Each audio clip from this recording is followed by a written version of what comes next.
What's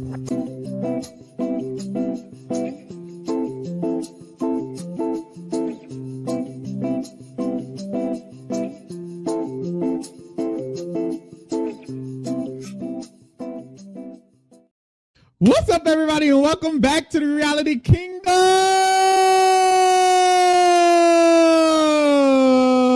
where we put the real in reality or whatever. Bitch. Ooh, period. Watch those B words. I'm not watching anything. We might have some new girlies here, Lee. You got to keep it real, cute, real, demure, real mindful. Your audio seems very. It sounds good. It just sounds like you're very booming. Like, oh, now I can't hear you at all. Huh? Boom in your face? Like I'm too loud? Like you like right in my ear. It's fine though. I think you're fine. Don't get me scared. Muffled. Anyway. Yeah, it sounds kind of muffled. Oh, okay. Heavy audio. Dang. Is it Pharaoh sound like he underwater. It sounds like you're in a can. I thought we was good, baby. We outside, bitch. Welcome y'all to the motherfucking chat. We are the Reality Kingdom podcast. I am your host, Lee. We're here with our co-host, Pharaoh. And we're here to draft this motherfucking cast, okay? Which means we're here to see Pharaoh curse your faves. Whoever Pharaoh will be picking. Did Chelsea get cursed? Well. Right. Let's clear up those rumors. All the rumors are not true. That's nothing to clear up. You lost Chelsea how many times? Did Chelsea win? Yes or no? You fixing it though? Is it not fixed? No. Well, then I don't think there's anything we could do. You may need to leave and come back, babes. Well, let me leave and come back. Why am I leaving and coming back? I mean, it's bad. It's bad. So anyway, y'all, how y'all doing in the chat? How y'all doing in the chat? Child, I'm ready for y'all picks. Yeah. It's going to be interesting. It's going to be interesting because Pharaoh did win last year. But that doesn't mean anything, y'all. That doesn't mean anything, okay? Right. Chelsea was the exception. It wasn't that Pharaoh won. It's that Chelsea won. And he was just, the one who picked her. I could have picked her, but he went first. I would have picked her first. So it's not me. Hello, are we hearing? This is not good. It's okay. I guess we got to deal with it. Oh, yeah. We in the ghetto. Is it the banana meter? I mean, probably. But I don't know what to do to unbanana meter it. How is it? It's sounding muffled. Like you can sound muffled. Like that's weird. Muffled. Yeah, I don't know what to do. That's so unfortunate. Maybe I can restart the banana meter. Might just delete it. Exactly. And my intention was still on Chelsea. It was. I was going to pick Chelsea from the beginning anyway. He's just lucky I allowed him to have it. The thing is, because he kept losing. Is the reason why he even had it. Who are y'all faves? Y'all? Who are y'all faves so far? Right now, my clients are Mickey Lee, Morgan, and Ashley. Who are y'all clients? Drop your clients in the chats. Ashley and Ava. Okay, Ashley and Ava. Period. Hello? Mickey. Hello? How That's am I better. sounding? You're good. They're done. Keanu, Ashley, and A. Okay, all the black people and Keanu fine ass. All the black girls and Keanu fine ass. Ashley, Morgan, Zay, and Amy. Ooh, y'all, Zay? Oh, Lee, please. Zay does something for me, baby. Oh, who are your faves so far? The black people, of course. I love Will Down. Captain Will. Love Captain Will Down. I'm sorry, honey. He's definitely my fave. And the black girls, Mickey and Ashley. Love me some black people. Shout out to the blacks. Period. Love them down. Morgan is cute too. We'll get into it, honey. But yes, y'all, we're here to draft, to talk about, to gag, to investigate, to do all of that about the cast of Big Brother 27. Now, if you have not seen us react to the theme and the house of it all, get into that video. We did post that video right before this. If you have not gotten into our Big Brother off season, well, we won't be getting the feeds until Sunday. So you have time to get in our off season coverage and watch all of the stuff we did. We ranked every single new era player ever. We did a new era All-Stars. We did a lot of cute shit for the preseason. So get into our preseason content or whatever period. Also, get into our Big Brother Rewind series. Before every season and right after every season, we do go back and rewatch old Big Brother seasons. So just before this season, we did Big Brother 5. So go watch our Big Brother 5 rewind where we broke down all the shit that was going on through the live feeds, all of that. And right after the season, we will be doing Big Brother 6. So get into our Big Brother 6 of it all. Okay. Period. Now, Lee, before we get into the cast, I do want to prime your mind with something. There are allegations of this 17 house guest. Mm-hmm. Mike Bloom posted that CBS Big Brother said from their mouths that there was obvious clues to who the 17th house guest was on their Instagram.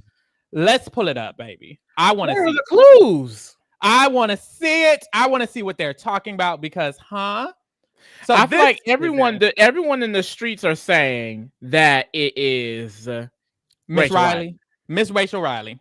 Everyone in the streets. I don't think it wasn't no real motherfucking clues. So they're saying, okay, of course, this B, people are saying Vegas, Brendan, Villegas, Brendan. My thing is, if it's any past player, why this season?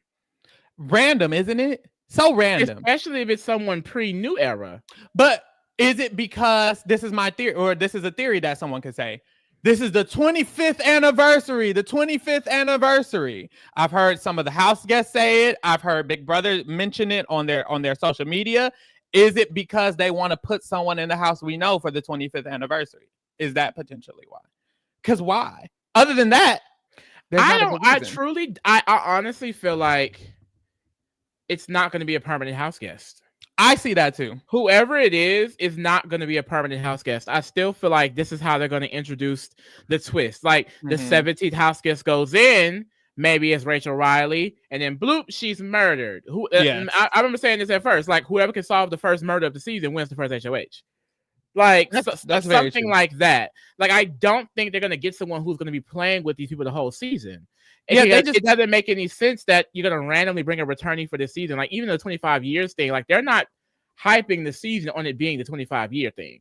So I'm like, I don't think it has anything to do with that. I think that they're not going to actually play. And if they do, I'm going to kind of be over it. Like if it is Rachel Riley, I don't want to see Rachel Riley in this cast in this season playing this game. Like I very much so hope it's what you're saying. And like last year, Ainsley, that's exactly what she was. In BB25, they had Danielle Reyes, Frankie, and Brittany introduce the twist of BB25.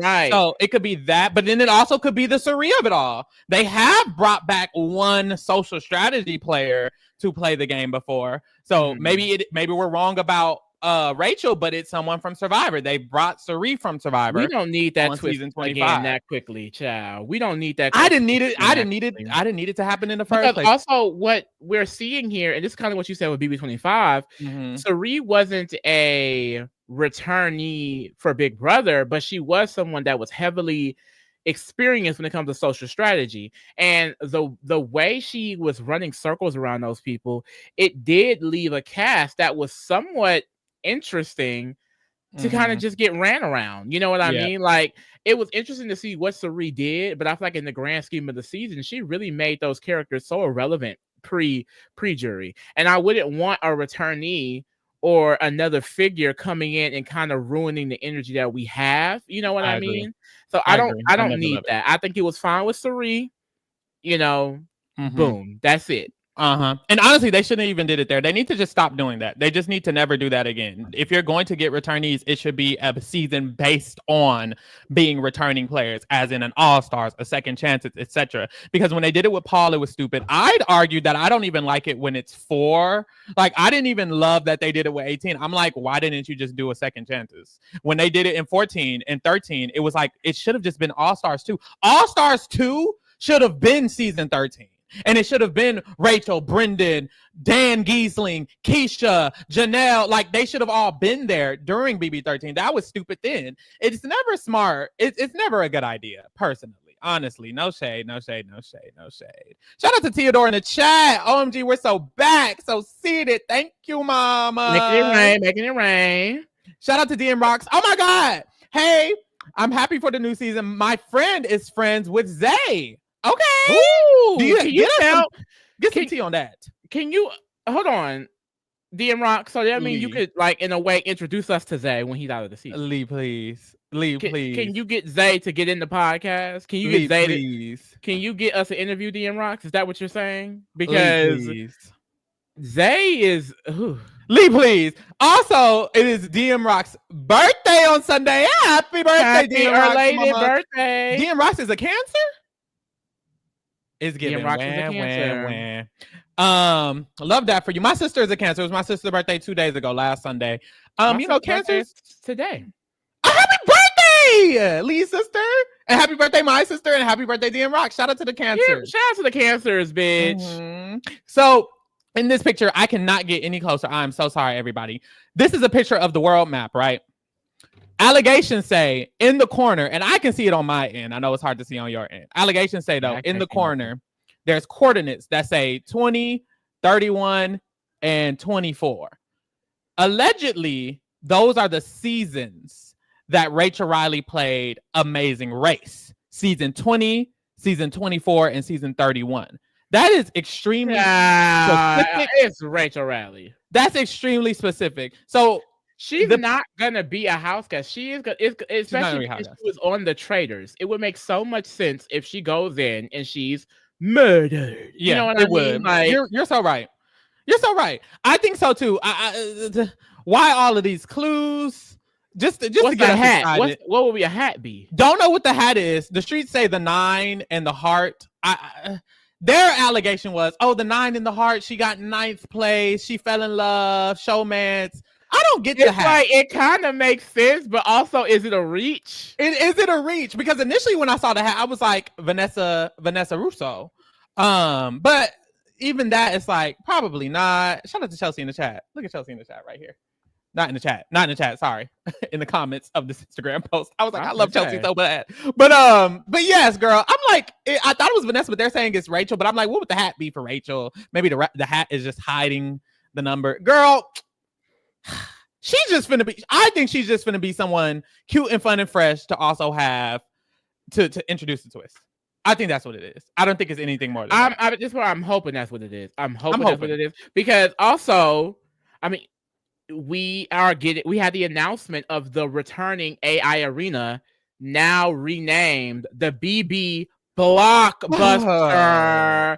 How do we feel about the BB Blockbuster? They thought they ate that. I feel like Big Brother, whenever faced with being cunty or campy, they're always gonna go corny. You know what I mean?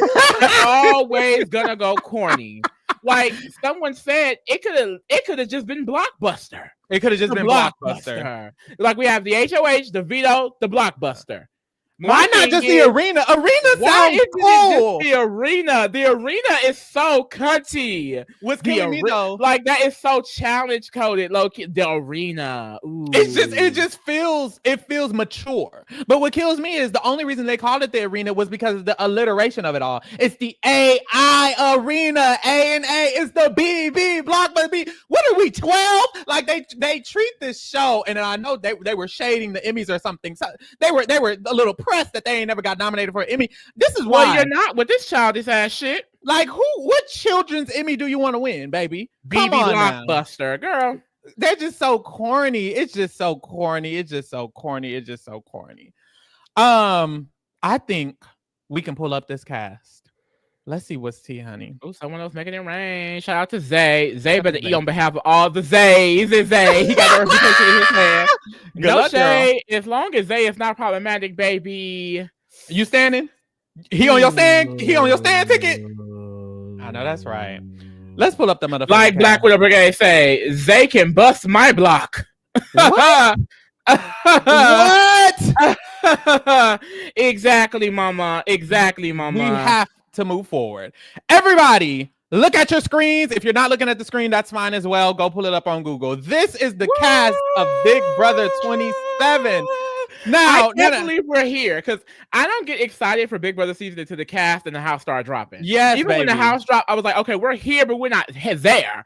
I want to be there. We're here. We have arrived, bitch. The cast is here. They're in the house right now. They're in the house as we speak. They're in the house. They're in the house. We speak. Rachel Riley then fake died. Yep. And they're solving her murder. Yep. Now this is the thing, y'all. If you don't know, they're moving into the house today. The premiere is in 2 days on Thursday, and we're not getting live feeds until Sunday. So they're going to be in this house from today till Sunday, playing the game, winning HOHs, nominating people, playing the power of veto, and we're not going to see any of it until Sunday. So we're going to definitely need to be locked in and subscribe right now. If you're not subscribed, subscribe to us right now, because we will be giving occasionally recaps of what's going on in the live feeds. We will be going live periodically, telling you guys everything that's going on in the live feeds house. We will be live every Tuesday and every Thursday, recapping the weeks, rating the players, explaining the evictions, all of that all season. So subscribe, turn your notifications on, baby. If you're new here, don't be new. Be true. Don't be new, bitch. Okay. Now, Lee. Wait, Deatrice is saying something, bitch. I said this earlier. Pharaoh, I can see you on this cast. I could see you in the cast. But they only wanted one black man. They only wanted one black man, y'all. I tried. I'll just say that I tried, baby. I went to them casting calls. I sent in that video, baby. You know, I was giving the tea down. I was giving them the entertainment down. The gag is, if I was on this cast, I would have dog walked them. They knew that they wanted Rachel Riley on the season, and they said, well, she needs to win, so we can't have the winner competing with another winner. We can't have two Libras in contention. So they just saved me for next time. I'll let Rachel Riley eat them up. Okay, make them move. Tell them what to eat, all of that. But Lee, when I first saw this cast, I said, "Oh, it's getting a little white." And I didn't say it like that, but I was just thinking that by POC mandate, we know what that president is doing currently. We know what happened with CBS and how they're getting stripped from their diversity initiatives and all of that. All of that is getting taken away. So it's been a hesitant thing to look out for on what is CBS going to do about this mandate. Because we already saw the Survivor 50 cast, and it wasn't exactly 50%. And I think some people are like, why are you guys so anal about it being exactly 50%? Bitch, because we haven't had it, okay? Ooh, I want my 50 fucking percent. I was promised 50 fucking percent. I want my 50 fucking percent. And I'm sick of them trying to fit the mandate with people who are mixed with white. I'm sorry. I'm sorry. I don't want anyone who's mixed with white to be offended by that. But it's the fact that we only get 50%, and they try to make it work by getting so many biracial people. I don't mind biracial people, but at the end of the day, we couldn't even tell this was a visibly POC cast. It is 50%. But you can't even tell because they want to get everyone mixed with some form of whiteness. I get it. We're in America, the population, wherever the fuck. It's just we don't need everyone on the show associated with whiteness. You know what I mean? Yeah. People can be fully Filipino. People can be fully black. People can be fully Latino. Why is it always mixed race? When is the last time they got like a fucking full-blown Latin man or Latin woman? It's always mixed with black, mixed with white. I don't get that, especially because when you get the mixed, the cast looks white like this. I'm pretty sure the girls were saying Lauren is a POC.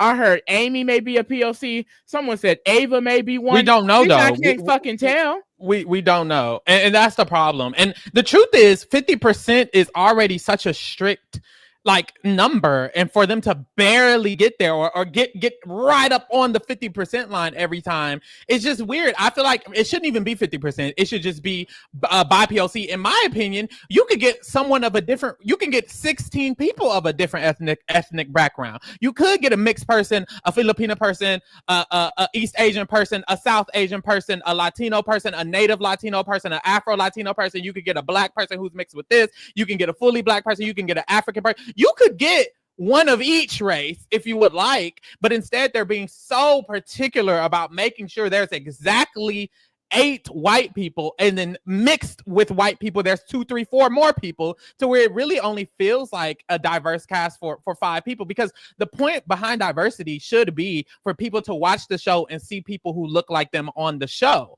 And so when they try to combine all of these different things together, it doesn't really give the same effect. A fully Filipino person might not be able to relate fully to someone who's mixed with Filipino and mixed with white. Or if you're a Latino person and you only see one Latina person here, it's like you might not be able to relate. And honestly, we don't know for sure that anyone is Latino. We're just assuming because that's not confirmed. It has not been confirmed. So it's like there's just so many things where they're missing the reason behind the diversity. And I think because they don't have a real reason, they do this. Because if you had a reason, you would know what the fuck is tea, and you would know what you need to do.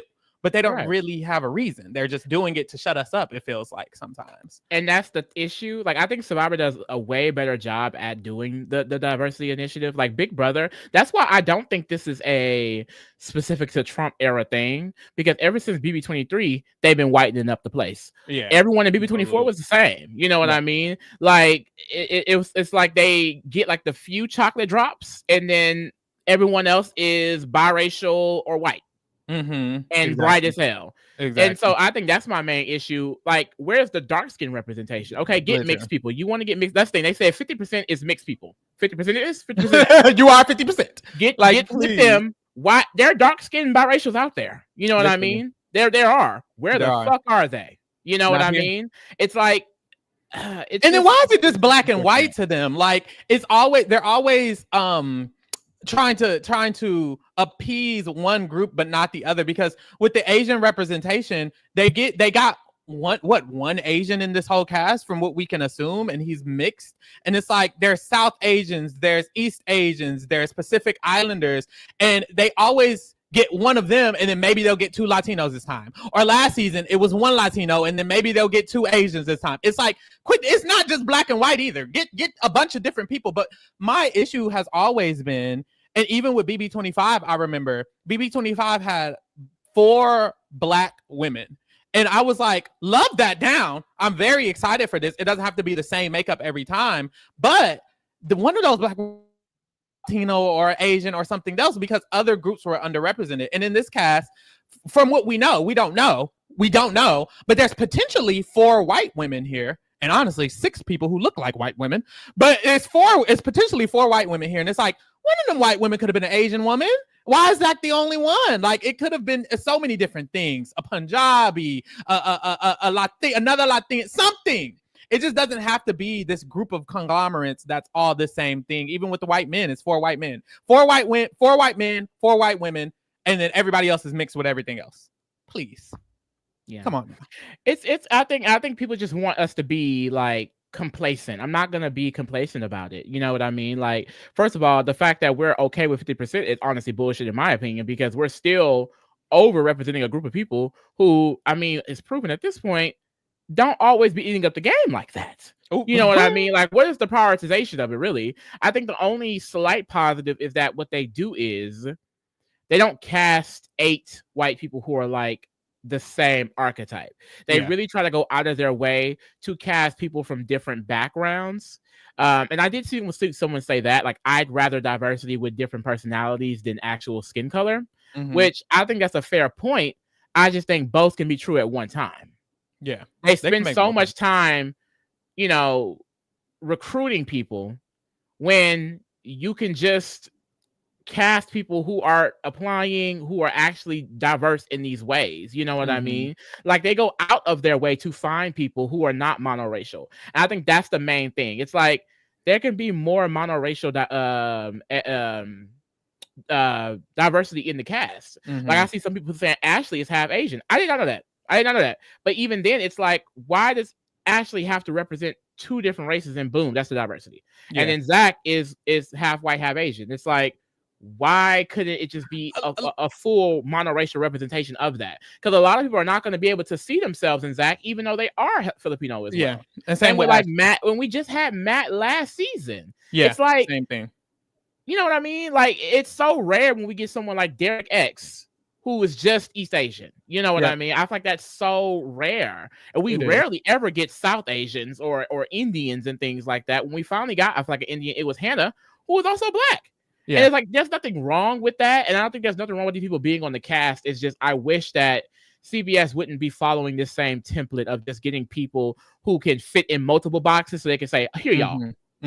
Because the truth is, the Indian people I knew and the Indian people who were my friends at the time, they didn't see themselves in Hannah Chadha. They couldn't really see their history and their culture directly through Hannah Chadha. I'm sure there's a lot of people in the world who can feel represented by Hannah Chadha, but to be frank, Hannah was a part of the cookout. She was completing a goal for Black people throughout that entire season. So in a way, it was hard for her to represent two different cultures at the same time, because she shouldn't have to. First of all, it should be diverse enough to where other people can see themselves in other people. But when you get mixed people, because like people are saying Ashley is mixed with Asian, I didn't know that either, but I also don't feel like Asian people will know that. When I saw Ashley, I was like, oh, that's a Black lady. So I'm seeing, oh, okay, this is a Black lady, this is my sister, my cousin. And it's like, I don't think a lot of Asian people will feel represented by Ashley. I don't speak for them, but I'm just saying it doesn't seem like they will. And I remember last season with Matt, a lot of Asian people didn't feel fully represented with him because it's just one person and he's mixed. It's just not effective. And I feel like they should do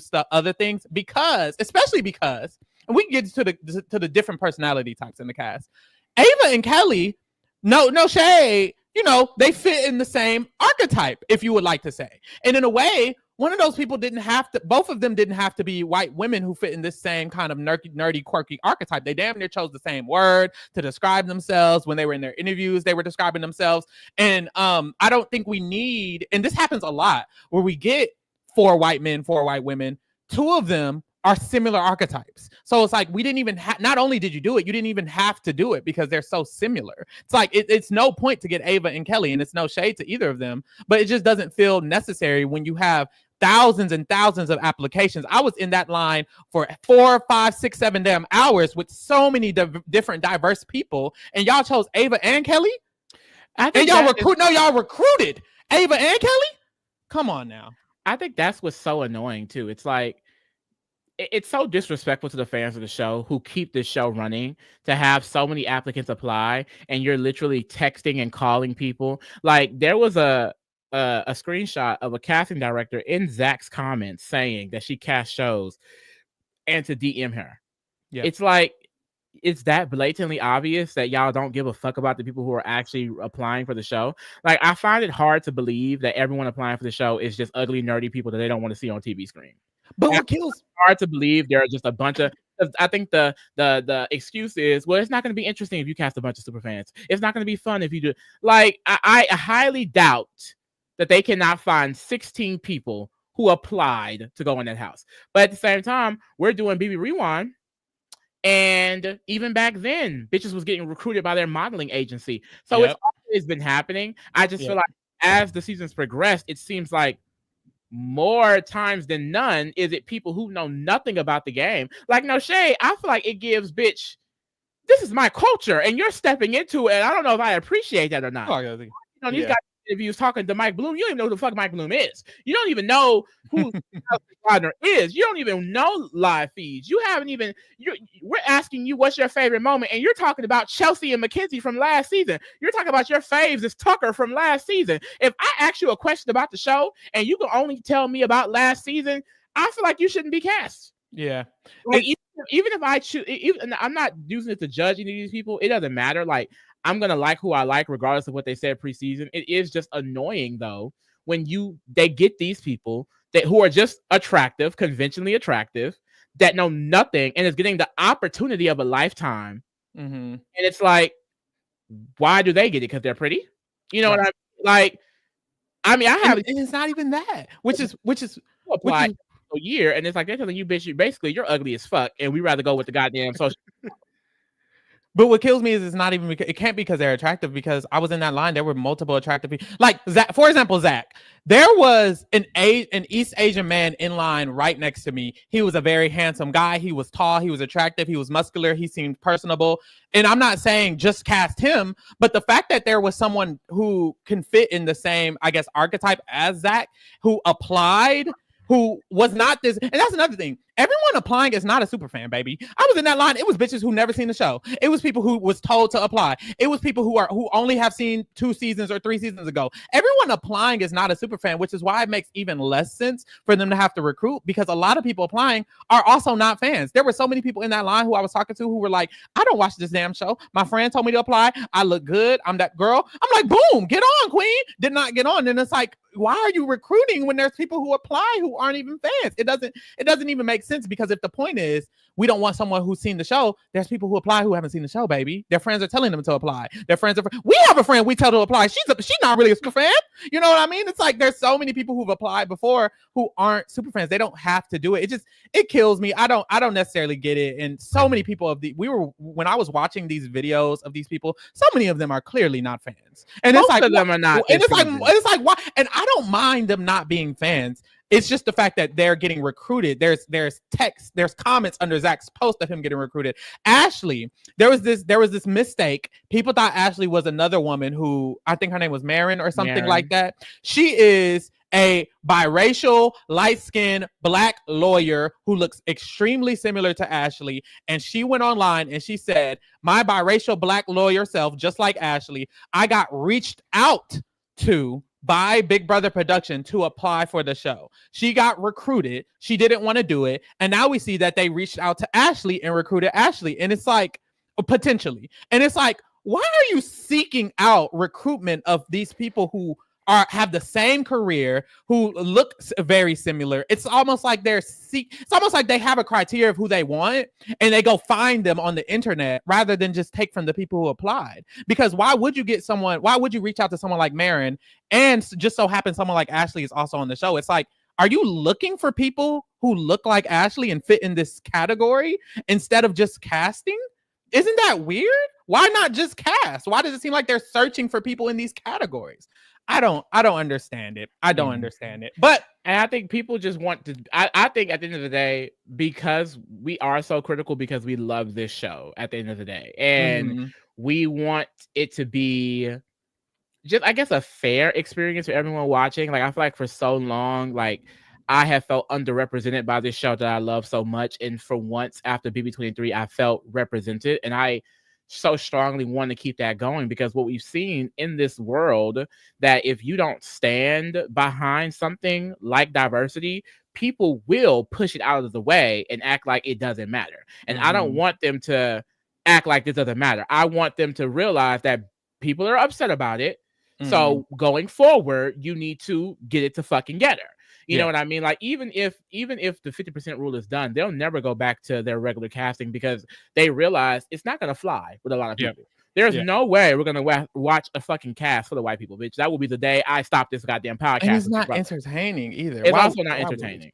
But I do want to say some positives. Yeah. Because let's get to the positives, girl. We had to eat them up real quick. We had to eat them up real quick. I do like this cast. I watched all the videos. I enjoy this cast. I think this is going to be a chaotic as fuck cast. It reminds me of literally last season, where it was like, I can't see how any of these people will work together. And if you follow the metric of 25, 26, and now 27, it feels like that's what they're going with. They're going with people that are so randomly placed that it's like, how the fuck are you going to work with that person? And that causes so much more intrigue within the season. And that's another thing that I do appreciate, that they are casting these quirky, nerdy archetypes, because Catherine and Lauren are not just about to link up with Ava and Kelly because they all white. That's not going to fucking happen. It's not. Amy is not about to just naturally be best friends with Catherine, Lauren, and then Kelly randomly. You know what I mean?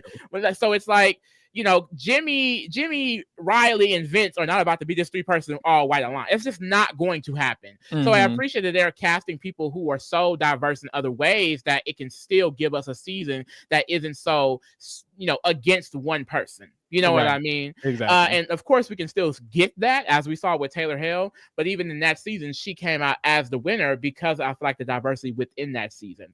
And we wouldn't usually get that without that. So I do appreciate it. I think that they do barely a good job. They're definitely right at the mark.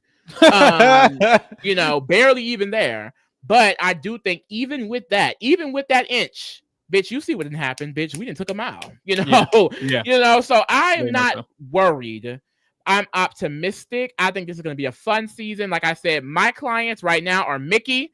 Mickey, as soon as I saw Mickey's pose, bitch, icon. I said, bitch, I stand. Bitch, I stand. That powerful ass pose. I said, yes. That's Morgan, an icon, baby. Something about Morgan's aura.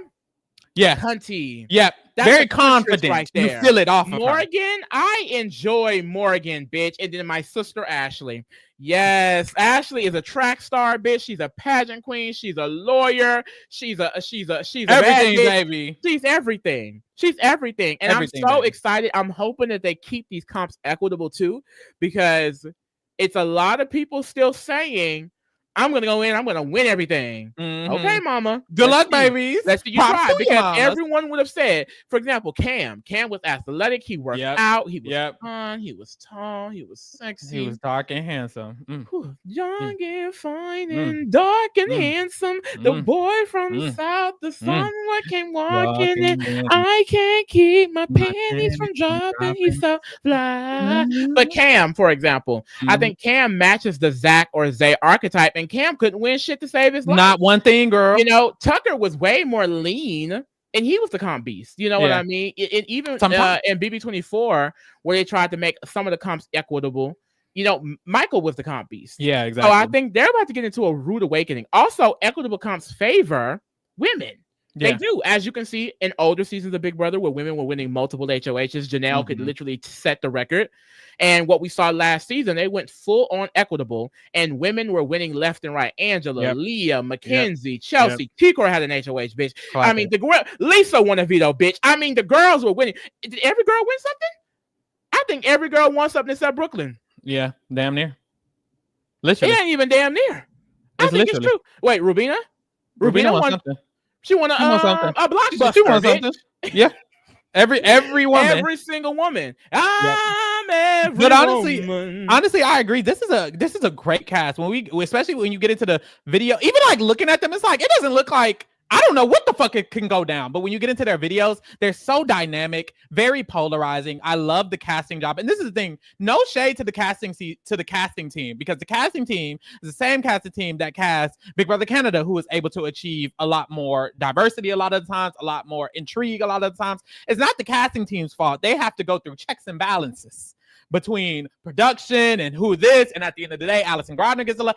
I don't think it's any one particular's fault. I also think the network, CBS, Paramount, has a particular field they want to go for. It's a lot of stuff they have to go through, and I feel like with what their criteria they're put in, I do believe they do a great job. Because to be frank, the main casting director is a gay man. Ain't no way he only want one gay man every single time. I don't think it's a them choice. I think it's just the criteria they have to check off these boxes. And look at the previous casting director. What was her name? I don't remember. Her. I know who you're talking about though. Damn, y'all drop her name. I'm casting. Robin Cass. Her. They fired her, but look at her success in every other show she cast. It's like, even with BB Canada, like she can give us a good cast. Yeah, it's just with all of the guidelines that are faced by the production. She had to get some people cut. So exactly, yeah. So it's not their fault. It's just the criteria they're put in, the check boxes the boxes they have to check off, all this other shit.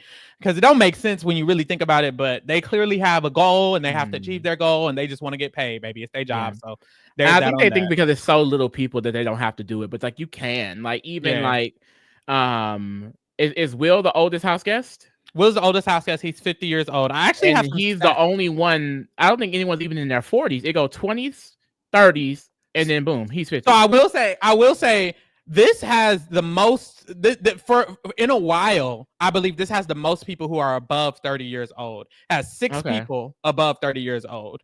Morgan is 32. Keanu is 33, Vince is 34, Mickey is 35, Amy is 43, and Will is 50. 40s.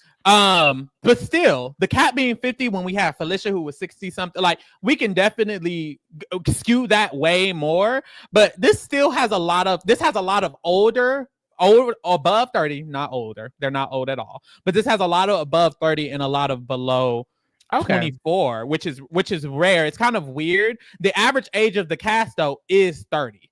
And I don't think the average age of the cast being 30 is common. Usually it's like 27, 26. But the average age is 30 because they have some. I remember seeing a lot of, we need to get into their ages because I remember seeing a lot of 22, 23. I have their ages. So the youngest in the cast is Lauren. She's 22 years old. Very young. They also have 3 23-year-olds. Adrian, Zay, and Catherine are all 23. Lauren is 22. So those are the really, really young people. They do not usually get that many people 23 and 22.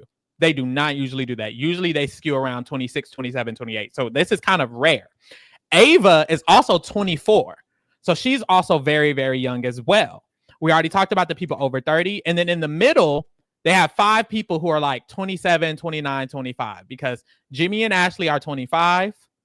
Zach and Riley are 27 and Kelly is 29. Usually everybody in the cast is in this range of 25 to 29, but this season is only 5 people. They did a very interesting skew this season. Very, very interesting. Very, very interesting. So that was cute. Yeah. I also got the places they're from because I found this interesting. So 3 of them are from California. 2 of them are from Texas, 2 of them are from New York, and 2 of them are from Georgia. Now, I'm not saying y'all could have, there's 50 states and y'all could have spread out more. There are people in states that's never been cast. Why is that? Like, that doesn't make any sense. It seems like they definitely hone in on the big populations because Texas they're recruiting, so they're looking in those places. Like, they're searching in those places, which makes sense because the open casting calls, there was one in Dallas. Well, yeah, there was one in Dallas. And I know there was one in, I want to say, Cali. So it's like y'all are getting these open casting calls and y'all only have 3 and they're in these very highly populated places. They do very particular things. But yes, very interesting stats. I like the cast. Any more thoughts before we get into our draft, baby? No, we can get into it. Let's get into the motherfucking draft of it all, y'all. Oh my gosh. Me and Lee do this every year. We draft our teams for the Big Brother season. The person who drafts the winner, of course, wins the draft. Last season, I won the draft for the first time in forever with Chelsea. Period. So usually what happens is if you win the last draft, the other person gets to choose first. I've been picking first for my entire life. So finally, for the first time, I want to say, damn near, Lee, you can start off the draft and you can choose first. Hold on, Theodore says something. Pharaoh, please pick all the people you want to lose. I just broke the curse with Chelsea. No, Chelsea broke the curse herself. We were talking about that earlier. Chelsea did bring the only reason why you even got to pick Chelsea first is because you're a loser. Yeah, that's true. I would have picked her first. I didn't even pick her first, so you wouldn't have. You lied. I picked her second.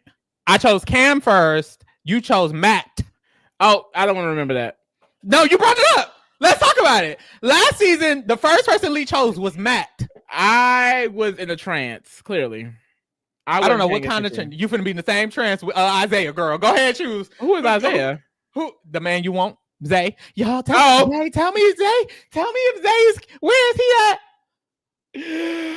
I was like, who the fuck is Isaiah? That nigga name is Zay. Okay, say my nigga name right. Not nigga. But what's up? Who you choosing first on the draft? Y'all, when Lee chooses, I'm gonna try to pull up a little clip of their video or something. We're gonna get a little bit into their Instagram or something like that. So yeah, we're gonna get it. We're gonna do a little cute deep dive. But go ahead, honey. So the first person I'm choosing is the winner. Ooh, Ashley Bayham. You had not Bayham. You had no choice, honey. I'm sorry. She's so Chelsea coded. Yeah. This is the winner, Heaney. This is the winner. I love her. I love her down. Okay. She said that she was a big fan. She did. She is an attorney, like I said, and she does modeling. She runs track. She says she's very competitive. A lot of the people this season said they're very competitive.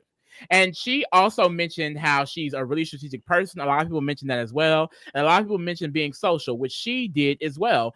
But when Ashley said it, I actually believed it. No shade. A lot of girls, I was like, I don't know how real that is. But with Ashley, I actually believe that shit. She's like, she's going to be clocking who's talking with who. She said that she wants to have a good social game, that she's very warm and she's very bubbly, and people tend to get close to her. And she wants to be able to take these connections and basically spin it around on them. She calls herself a strategic assassin. And she wants to be able to flip what people say for her own benefit. This is a woman who's willing to go in there and play the game. I feel like she's going to play it hard and smart. She knows that she does not need to be, the most loud person. I feel like she knows she doesn't need to be quiet. She knows that social game is what's important. She is competitive. She's athletic. She can win comps. I feel like she feels like someone who could be a well-rounded player. She has the energy of Chelsea. She has the attorneyness of Xavier. She has the pageant queen of Taylor. Yep. This is your new winner, your fourth Black winner, ladies and gentlemen. 100%. I agree with her being that she was my first. She was my number one pick. I had her number one on the list. Very Chelsea coded. Her interview, which we'll pull up, is very Chelsea coded as well. You can tell she's confident in herself. You can tell she has a sociability. Like Lee said, it's believable. All the stuff she said was so interesting. She talked about how she's been a fan since she was a little girl. She's one of the only people who seemed like they were actually a super fan. And it's like, that was the same thing with Chelsea last season. I remember she was one of the only people who seemed like they were actually a fan. So it's like, it just makes sense to choose her. She made the comment that she enjoyed who as players. She said Kaser, Janelle were some of her favorite players, but she also mentioned Tyler and Andy. She said Andy was underrated as a social player, and she does feel like she want to use that socialness as well. It just showed me that she actually knows the players of the seasons, because who's gonna go watch Andy's season? No shade. So you could tell she's actually a fan. She mentioned Big Brother After Dark. I love that down. Really enjoyed her. Let me pull up her interview. I enjoyed so many things about her. Like, she seems so fun. Zuderman says, I want to see it for her, but she's too obvious to choose as a winner pick. Combination of Chelsea, Xavier, and Taylor, and other players would notice. You know what? I don't think they will notice. I felt the same way a little bit. I was like, this is Chelsea 2.0. Like, if I was in the house, if I was playing, I would have been like, girl, you got to go. I don't think people think like that. I don't think people think on that level when playing this game. I really don't, unless you are just a big uber super fan. But if Ashley is the player that I believe her to be, her social game won't even allow that to happen. Because the way she talks about how she's going to be able to talk to people and get them on her side, and that she's very bubbly, and I get that from her video. She gives me very open. She gives me very bubbly. She gives me very likable. I think a lot of people will want to work with her. Now, similar to Chelsea, I think it could become an issue where people be like, oh, this is a bad You're going to win the game. This you know is what I mean? They did that with Chelsea, but Chelsea was that girl to where it didn't matter. She was able to get up out of it. I don't know if Ashley's going to be able to be that girl, but she's talking a big game. So I'm seated. Let's listen, child. What she got to say? We'll listen to a little bit of it. I'll skip around. What's your reaction? Oh, can y'all hear? Getting to play Big Brother. You can. Oh my gosh, it feels amazing. I am so excited. When I got the call, I was like, no way. I am so excited to be here. Like I said, I've been watching this game for many years. And so it feels surreal to be in the diary room spilling tea with you. I'm so that person believes that what I'm saying is in the back. I cannot hear it. This is and I'll be able to do that so seamlessly just because of my social game and making these emotional connections with the other house guests. Why can't you hear it? What's your strategy? Because my banana not on. So my strategy going into the Big Brother house is definitely to rely on my social game. I'm not going to be the one to win. If I turn banana on, I don't think I can hear. I'm only going to win when I have to win, and I think that is also part of my strategy, because I want to come off like I'm just this little lackadaisical little girly girl, not a competitor, not a threat, but really, it's all up in here. I am a mental threat, baby. And I think they're not going to see that coming. And so I think, I'm going to come in and build my social capital from day one. I'm going to be clocking who's talking. She kind of sounds like Hannah. Isn't she friends with Hannah? If it's me flirting, I'm clocking that too. To everybody. I'm going to put closed captions on. Hold on. I can't hear you. Ooh, it's getting ghetto. I'm not talking. Ooh, it's getting so ghetto. Hello? Oh, okay, boom. I can hear you now. I said she kind of sounds like Hannah. That was a good question. Keep them on. All right, boom. Yes, I like that answer. She was really cute. I feel like she does remind me of Chada and their friends. I just said Chada and her are childhood friends. I didn't know they were be knowing everybody. I didn't know they were childhood friends. I did not know that. That is very interesting. Let me look at her Instagram real quick, y'all. I just love looking at a gorgeous queen. Look at how gorgeous she is. Oh, Body T, her initial Body is T. She is super, super gorgeous. She does pageants, actually. She does pageants. They love a good pageant queen. Oh, and she sings. This is the one that sings. She sings, she models, she runs track. She does it all. She does it all. Very gorgeous, gorgeous girl. Very gorgeous, gorgeous girl. Love her down. Look at what the white girls. Yeah, she has some diverse friends. Girl, this is what Chelsea Page was looking at, baby. This is what my bitch is winning. Oh, my bitch is winning. She got it locked in with the white girls, y'all. Oh, she got it locked in with the white girl. She tagged my bitch. Oh, look at her bestie, bitch. Oh yes. Oh yes. She got it. She can do it all. She can do it all. I'm all up in this girl business. She's winning. She's winning. Look at her. Oh, the winner of Big Brother 27, honey. Yes, this is an icon. This is a queen. This is a legend. Let me get into my next pick, King. Child. Your first so who are you gonna curse? The gag is you chose the winner, honey. The gag is you chose the winner, honey. The gag is you chose the winner, honey. I did. Well, I'm just gonna pick my next pick. My next pick is, and I don't know how I feel about any of this. It's gonna be a mess, Henny. I don't know how I feel about any of this, y'all. I'm very scared, but I'm choosing Jimmy. First.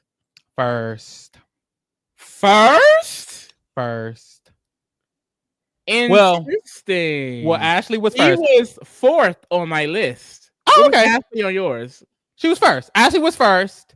Jimmy was second. Okay, so he was top 4 on your list, though. Okay. I like him. Jimmy, I did feel like was hard to read. I felt like he personally was lying his entire interview. So it was very difficult for me to really understand who he was. But there were moments when he came out. This is my thing. I'm gonna put my money on a gay man every time. Not every time, because we got some flops out there. But a gay man who wants to be strategic, who knows the game, then I'm gonna put my money on them. He was one of the only other people. There was like 4 people who actually watches Big Brother. He was one of those 4. I felt confident in him because of that.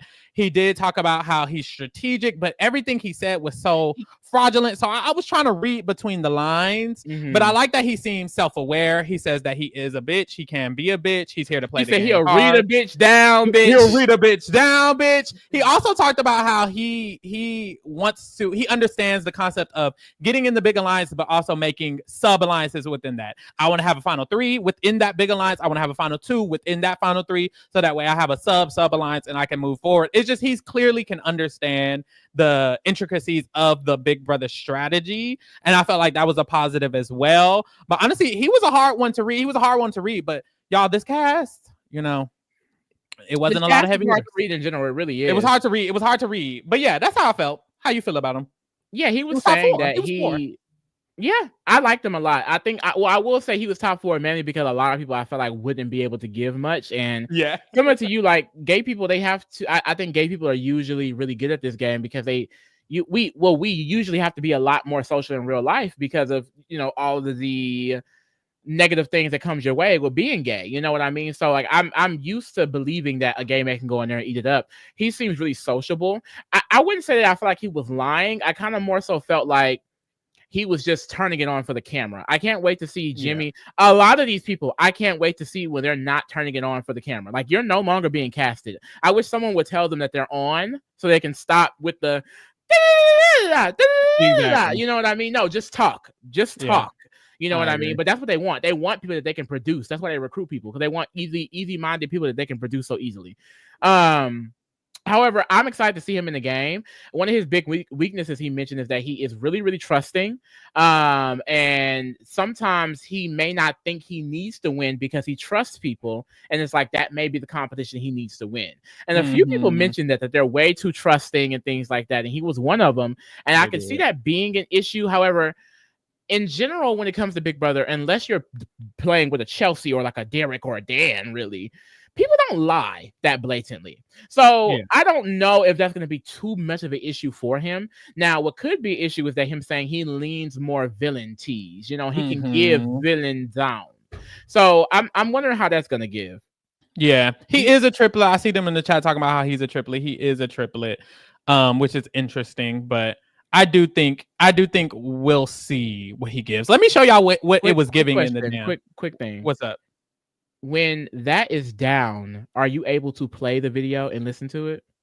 Like when it's not on screen? Yeah. You should probably do that while I'm talking. That way you can have the clip pulled up because we need to talk about the specific parts. Okay, good. I want to hear what you're saying too, though. I'm gonna try to do it though. Girl, we gotta make sacrifices.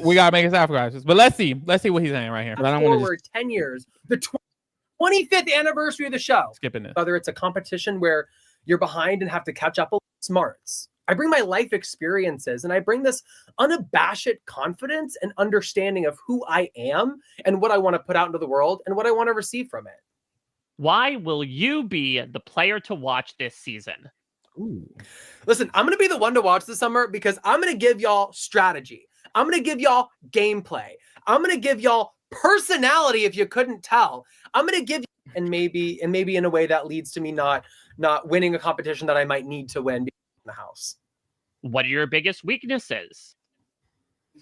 Gosh, I think I'm really trusting. I think that's going to be a weakness of mine. Once I really latch onto people and feel like I have a good connection, I feel like I'd be vulnerable to a blind side. So I definitely think that's a weakness I'm looking forward to, or maybe not so much. To a blind side and I also think a weakness I have is maybe I won't think I need to win a competition because I don't want to show how strong or how smart I am, but maybe it was the right time to win that competition. So those are the two things I'm kind of weary about, is that I'm over trusting and maybe in a way that leads to me not winning a competition that I might need to win because I don't feel like I have to win it at the time. Okay, yeah, that sounds crazy. Good luck, King. Good luck on that one. I mean, I really am interested to see what it's going to give. I think he's going to be one of the better players of the season. I do think this season is filled with a bunch of chaotic and kind of cracked people and cracked energy. And he does seem like he'll be able to, mesh well with that. He seems self-aware as well. I think there's something to the way he talks about, like in that answer. Every other answer he was really, but in that one he seemed very aware of the fact that something that could fuck me up is this. Y'all, he is gay. Gay down. Look, yeah. He's getting this up, honey. Oh yes, honey. It's giving pose for me. Oh, he's mama. Oh, he is. He's posing down. Working the Boots house down. But honestly, y'all, the gays, I put my money on the gays, y'all. The gays be giving it in that house. I know he be watching Drag Race. Who this he follow? Is cute. He follow a drag queen. Does he follow Bob and Monet? I don't know about Bob and Monet. Maybe Trixie Mattel. Mistress Isabel Brooks, baby. That's right. Got Nick. RuPaul. Monet Exchange. Beyonce, honey. Oh, I would live for him. I would live. This is one of the gays, baby. So I love him down. Oh, he got a boyfriend? What was that flag? Wait, what? Go up. Where the flag at? Where the flag at? Go up. Oh, this one. Oh, that's a DC flag. Or Colorado? That's a state flag. Colorado. That's a state, girl. He got a boyfriend now? Girl, he got a cat. He got a man. Happy birthday to the sweetest, most amazing boy I've ever had the privilege of being. In a couple short months, he made my permanent. I know that's right, Queen. Ooh, yo man. So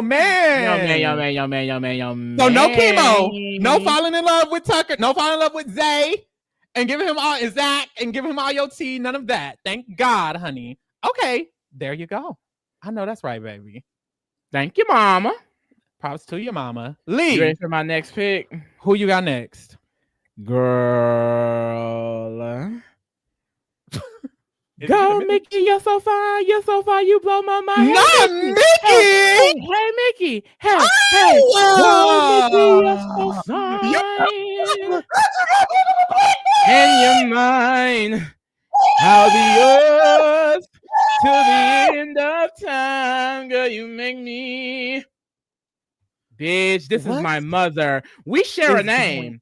Lee. You know it's Mickey Lee. Mickey Lee. Hey. Lee. I know the chat happy because they told me not to pick none of my faves. Huh? Oh my God. The chat told me not to pick none of my faves, and you got all of them. I know they happy, girl. She was second on my list. I had to snatch her up.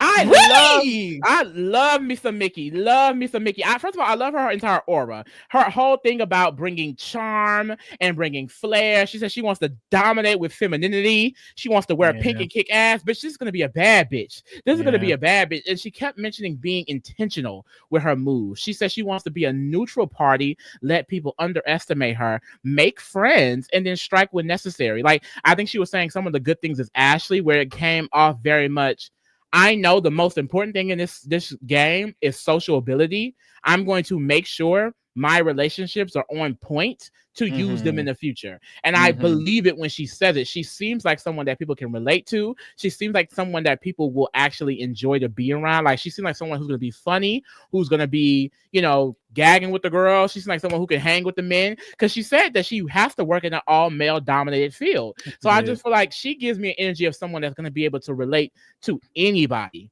100%. Love her.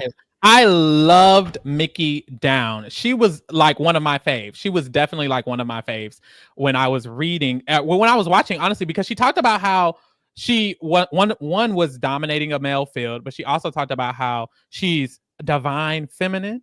She says she's very confident within herself. She seemed very confident. She seemed very personal. There was a lot of people who talked about how they will be social, but kind of like how you said about Ashley, it's like, are you actually going to be social, or are you just saying that? Mickey seems like someone who's actually personable. Seems like someone who you can actually get into. I really, really enjoyed Mickey. She was just so cool. I really want to talk about her video. Let me pull up her video because she was. Oh, that's a good answer. What's the question? I loved her video so much. It really made me fall in love with her. Did y'all live? Is it giving, daughter? Is it giving? Lee doing all of us a favor, picking all the mothers. Thank you, Lee. Don't let Pharaoh do him like he did Asia. Oh, no. Y'all not going to blame me for Asia. Y'all are not going to do that. Okay. Queen stays queen. I live. I know that's right. Would she be someone high on y'all list? Yes, ATL hero villain. She says she gonna be a hero villain, a hero and a villain, bitch. Zudaman said this is the energy I wanted Ashley to give. I feel like they're definitely two sides of the same coin. You know, Ashley is the you know, white sorority girl, and Mickey is not. So, you know. But I feel like they could relate on the actual game sense. Like, I feel like they could actually come together and work something out. Like, not even for like a black thing, but like, to me, they seem like they were saying a lot of the same things that they want to do. So that could be a nasty duo. Yeah, that's what I think. They gave the same energy in different ways. Daryl said, I have worked in events in the past. Your job is to sell a package to people and sell an experience to people. I truly believe Mickey's social game will be top tier. I agree. Like, I just think that to me, she sold me. I don't know if it's because I'm black and she's black. I see them locks, like I'm seated. But I felt like she was someone that could really be a character in this show. The girl is saying Nicole. I don't get Nicole. Oh my God. You know what? She did mention staying chill, and I was like, "You're saying that too many times." She said it like 3 times. I was like, "Ooh, you're saying that." But way I too many think times. that what got me was the intentionality of it all. Like, that's true. You can't be chill and not doing anything and then still be intentional. That's not gonna happen, mama. So based off the words she's saying, I'm trying to figure. I hope she don't give that. No, Shay, I love me some Mimi. But, you know, that was an issue for her game, the way she wasn't as active in the beginning. We also saw that with T-Core a little bit. So I don't want that from her. But she seems like a very outgoing and just vocal person. She does seem active. In the sense of what she wants to do in the game. Like, she mentioned being a neutral party, but she wants to be in alliances and things like that. And she says she's flirty, she's charming and things like that. She gives me the sense she's going to be talking to people. All right, let's hear what she got to say, girl. What your approach to the competitions? I might try to hide a little bit that I have a little bit of athleticism and I do have a little bit of a kick butt type of mentality. I think I might hold off on that just a smidge, but I think I want to read the crowd first. It could be to where I let it show immediately or maybe not. I haven't decided yet. How will you crush your enemies? I plan to crush my enemies by being the person that they least suspect.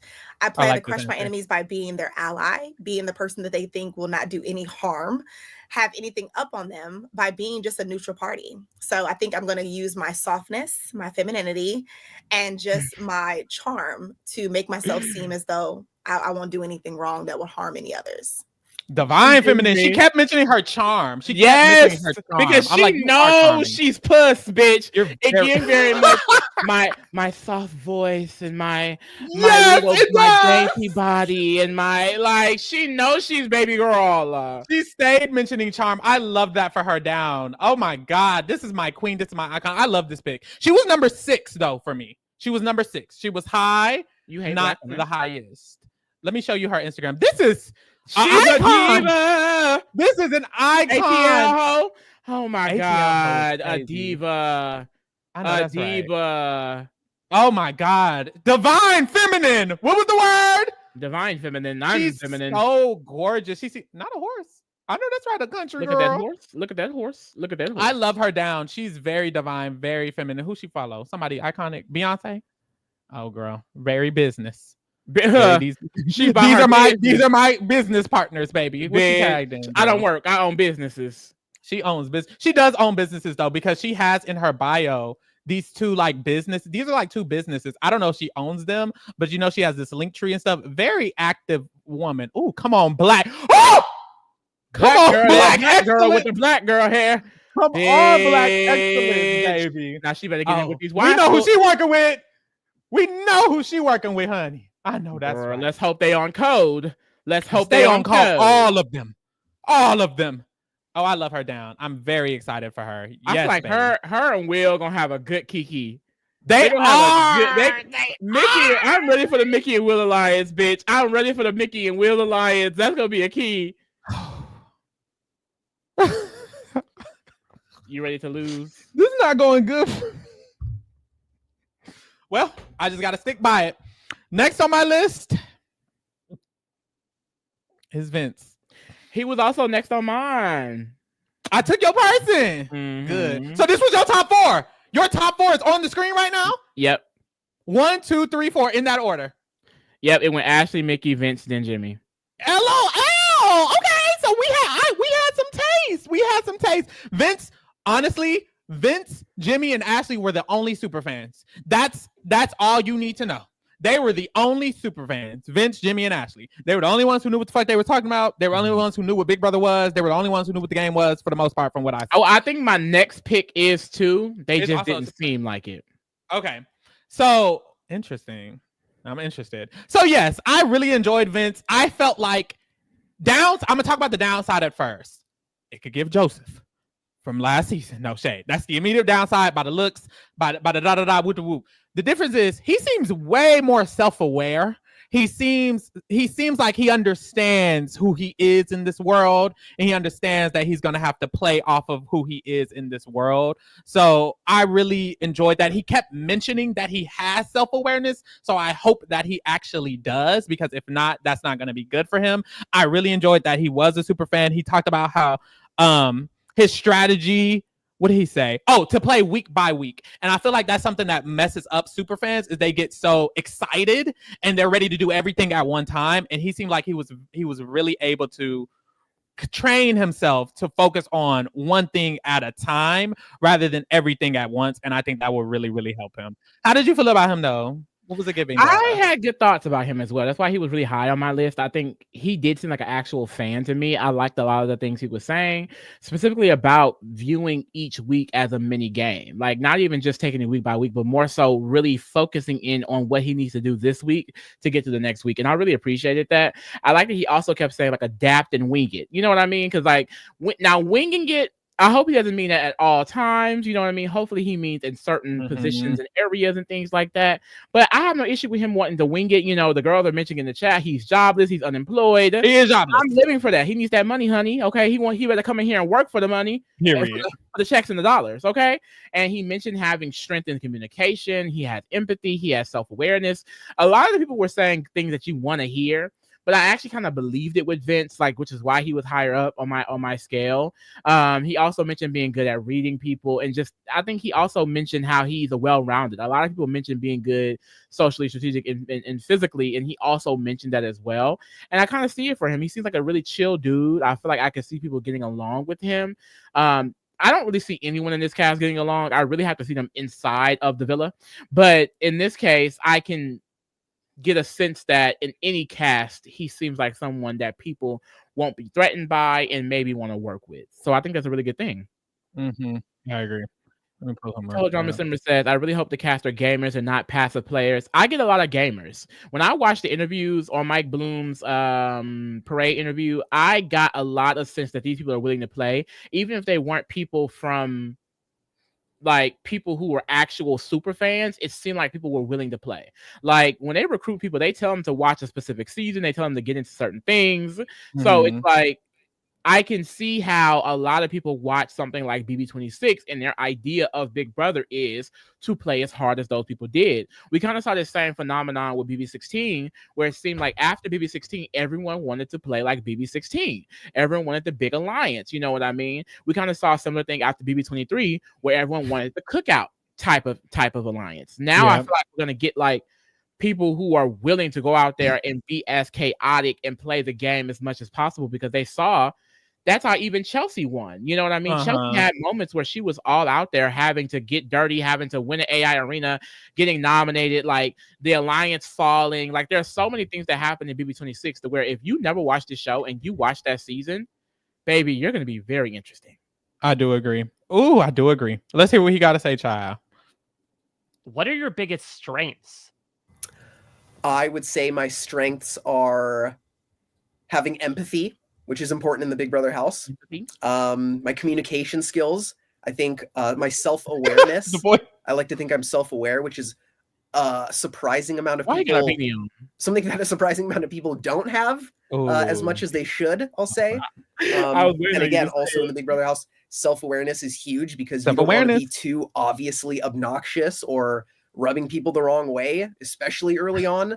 The first impressions are huge. So yeah, I think empathetic. I'm very competitive. I'm very, very much a one-track mind person. If I set my mind to something, I'm going to go at it 120%. And yeah, hopefully all of those make for a pretty successful season. Yeah, he could give Joseph downside. He seems more aware of himself, for lack of better words. No shade to Joseph, but it wasn't giving as aware of himself. He's also just a little more mature seeming, like he's lived life. He's doesn't have a job. You know, he got to work for this. He got to work for the money. You know what I mean? So we'll see. Very interesting. I'm not sure. His Instagram is locked though. He said he was empathetic. And I know empathy. I guess I didn't think about the word empathetic, but pathetic is a negative word. So I'm like, how does because that's not the suffix. The prefix is empathy. Like the main word is empath, not path, not pathetic. But you're right. Words are weird. I was like, that's weird. I think what is it called? English? I think English is stupid.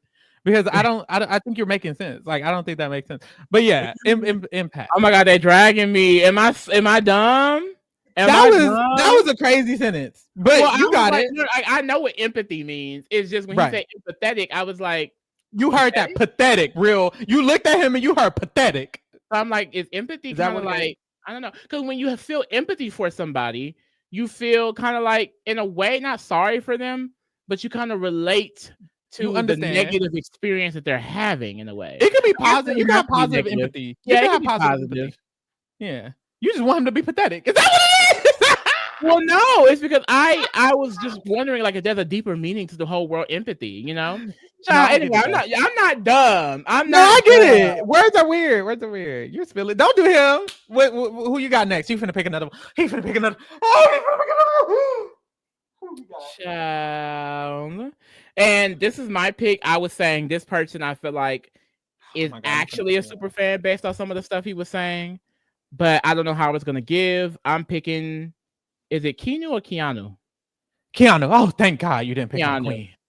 Oh God. This is I'm iffy about this pick. After this first 4, I didn't know. Am I choosing all the black people? Is that you are? Thank God you're eating that up. That was an accident, bitch. You're eating that up. I'm gonna let you have it. I like Keanu. I thought first of all, honest fuck. Yes. Jesus. Yes. And I like some of the things he said, but I didn't love all of it. Like in the beginning of the interview, it was a lot of questions like, okay, why do you want to play? And it's like, well, I want to play to challenge myself. And why are you going to win? Well, I'm going to win because I want it more. And it's like, okay. And then he's like, I think I will be good socially and physically and also have a mental game. So he's like, I think that I will be basically well-rounded. He mentions that one of his weaknesses could be trusting people easily.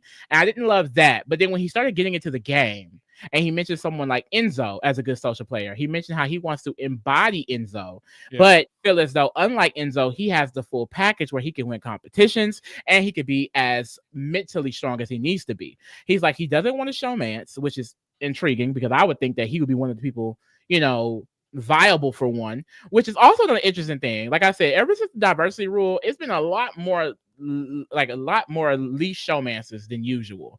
And I have a reason for it, but I'm not gonna get into that right now. It's so interesting how they still want showmances clearly, and they keep trying to force them on us, like how they did with Matt and Mackenzie last season, or Riley and Matt. They really try to force these relationships. And it's like, no, we don't need to force them. But he also says he feels like he can connect with people easily. And he also, what made me want to pick him so high is the fact that he just seems really easygoing. He does seem very cool, calm, and collected. Yeah. And he also didn't he mention the Kaser thing? He did. He mentions moments from Big Brother 6, from Big Brother 12. Yeah, he mentioned a lot of things. That's what I'm saying. Like a direct quote from Kaser he mentioned. So I'm like, I think that he does know this game. I think he's watched it for sure. And that's all I could take in a cast like this, you know? But I could see him actually going really far. I could see him having a good game sense, having good social connections, and being able to win what he needed to. Yeah, I love the pick for Keanu. I had him 9 on my list, but I actually really liked him. I thought he gave Casey upside, actually. You're cool, calm, collected. Everyone likes you. You didn't really piss people off. You can win comps when you need to. You understand the basis of the game, because Casey was actually a general fan as well.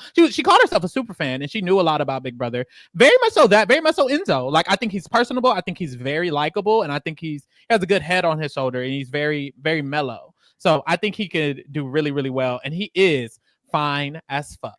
My God. Down. Dungeons and Dragons, girl. He's a dungeon master.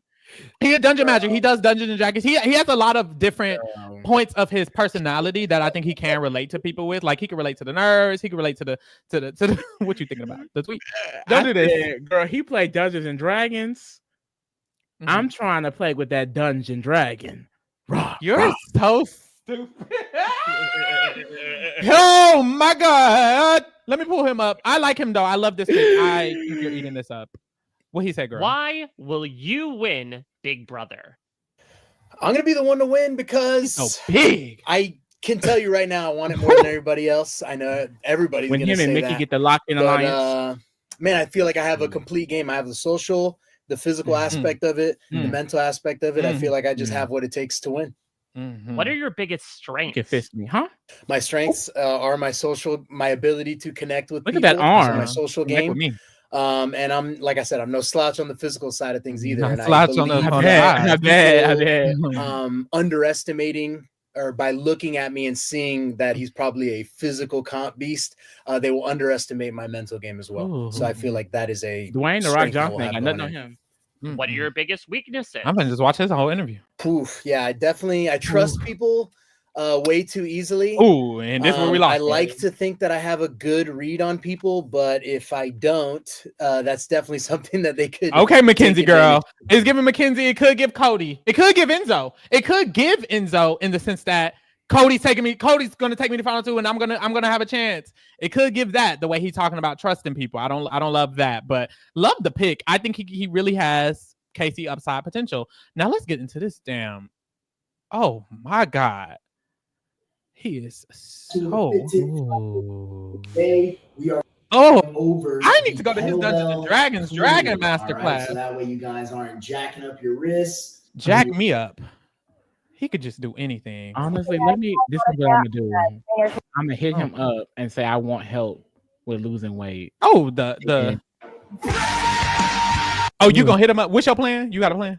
I'm gonna hit him up and tell me I'm looking for fitness goals. I'm looking to get fit and get healthy, you know, and I just need to be worked out. You know, I just need to be worked out. He don't follow nobody I know.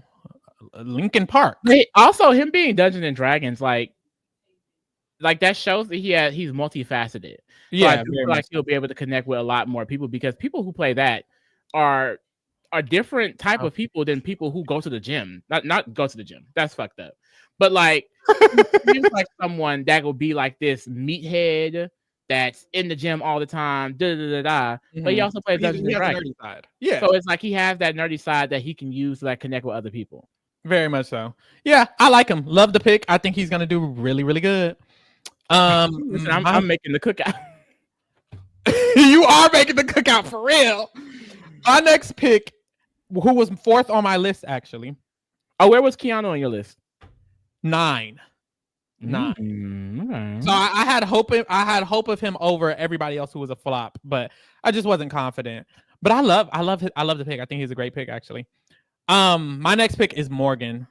Big Morgan, not the little one. Big Morgan, not the little one. This is an icon. This is the queen. This is a legend. I loved Morgan down now. I love Morgan. She was number 7 on my list. Number 7 on your list. Okay. So this is my thing about Morgan. It did not give. She said she's not a big fan of the show. She said she's seen it here and there. It's cute or whatever, but she's not a big fan. But I love how comfortable she is within herself. I think something that is common with winners of this game is they know exactly who the fuck they are, and she was super comfortable in who she was. She knew exactly what she was. She knows exactly her strengths. She knows exactly her weaknesses. I enjoyed all of that. She talked about, although it didn't seem like she was a super fan, she talked about the game in a manner that seemed like she had an understanding of what was necessary, but not a deep understanding, if that makes sense, which is why she wasn't my top 3. But I really enjoyed that. She's competitive. She's a D1 athlete. She's physical. She does strategy games. And I really like that. She mentioned when she got into the games, I want to get into it because I'm a gamer. She mentions that she does FPS, which is first person shooter games, and she does survival games. And she talks about Battle Royale. And she said with Battle Royale, people don't know how strategic it is. And as someone who's played Battle Royale games, it is very strategic. Like, you have to be intentional about when you make a move, when you decide to push forward, when you decide to stay back, what direction you go, stuff like that. So I do think it actually can be helpful for someone who's actually aware of the strategy for it to actually be good. So yeah, I like her. She said she wants to make big moves though. Was like, calm it down, queen. You know, make big moves, but smartly. What'd you think of Morgan, though? I like Morgan. I will say I have the least amount of notes from her, but something about her energy I really just enjoyed. She seems confident. She seems like someone who may not know the game, but knows enough about it to be able to, you know, keep her social game intact. She was mentioning a lot on how she is someone that's very competitive. She, you know, did Division 1 track previously, but it seems as though when she gets into those competitions that it's going to be like Michael, where it's like, even though she says she doesn't want to win all of them, that she'll just end up winning all of them, which I hope is not the case because she could be seen as a target. She also kind of gives me, if anyone has watched the BB Can, slight Santina energy. Oh, like, I could see her winning in HOH and giving Santina in the sense of like, she gonna put up whoever, she gonna shake up the house randomly, or she's going to get controlled to do what someone else wants. So Morgan can go any way in this game, but I get the sense that she's going to be someone winning a lot of comps, even though she says she doesn't want to. However, she also says that she wants to lean on her social game. Someone else who mentioned social game being very important. She mentions that she's very bubbly. She's a nerd. She's humorous. She is multifaceted, basically. So I feel like she could be a well-rounded player if she picks up on the game. So we'll see. We'll see. We will see. What did Femi say? Oh, did Santina win that show? Yeah, she won the challenge show. Oh, Santina was definitely an insult, though. Not too much on my queen. I like Santina. Santina's a bit more ruthless. I will say I agree with that. But when Santina was in the game of Big Brother Canada, like she's a ruthless personality. But when every time she didn't make a strategic move, it gave girl. I'll let anybody else take it. So I don't know if Morgan's gonna give that or not. But something about the aura kind of reminds me of that. Now that I think about it. Shout out to Femi. Femi says Morgan gives classic Big Brother for some reason, like Lisa. Yes, I see that. When I do see her, the pose itself, I was like, this is a woman from BB5. Yeah, this is literally Dana, bitch. Like this is Diane. Let's see what she got to say, girl. What's your strategy going into the game? Okay, so strategy-wise, and before you guys come for me, hear me out. I am not going to come out guns blazing trying to win everything. As much as my competitive heart wants to do that, I have not seen a success story where someone just comes in and wins everything and wins the whole game. It would be nice if I could do that. But I honestly feel like for me, creating the smallest amount of target is just going to be what's best for me. So I'm going to lean on my social game and just keep in my back pocket that I'm a gamer girl that has a lot of strategies coming their way. So I'll pull those out when I need to. What makes Big Brother such a successful period? I like that answer, and I think the way she seems like she's thought about it. You know, some bitches get up there, they just talk, and they just, well, God, you know, I'm gonna do that. She seems like she's thought out how she wants to approach the game, and that makes me a lot more comfortable with her. Hopefully she don't just go in there guns blazing or anything like that. And that's my only fear. For some reason, I was like, she gonna go in there guns blazing, isn't she? Yeah. Yeah.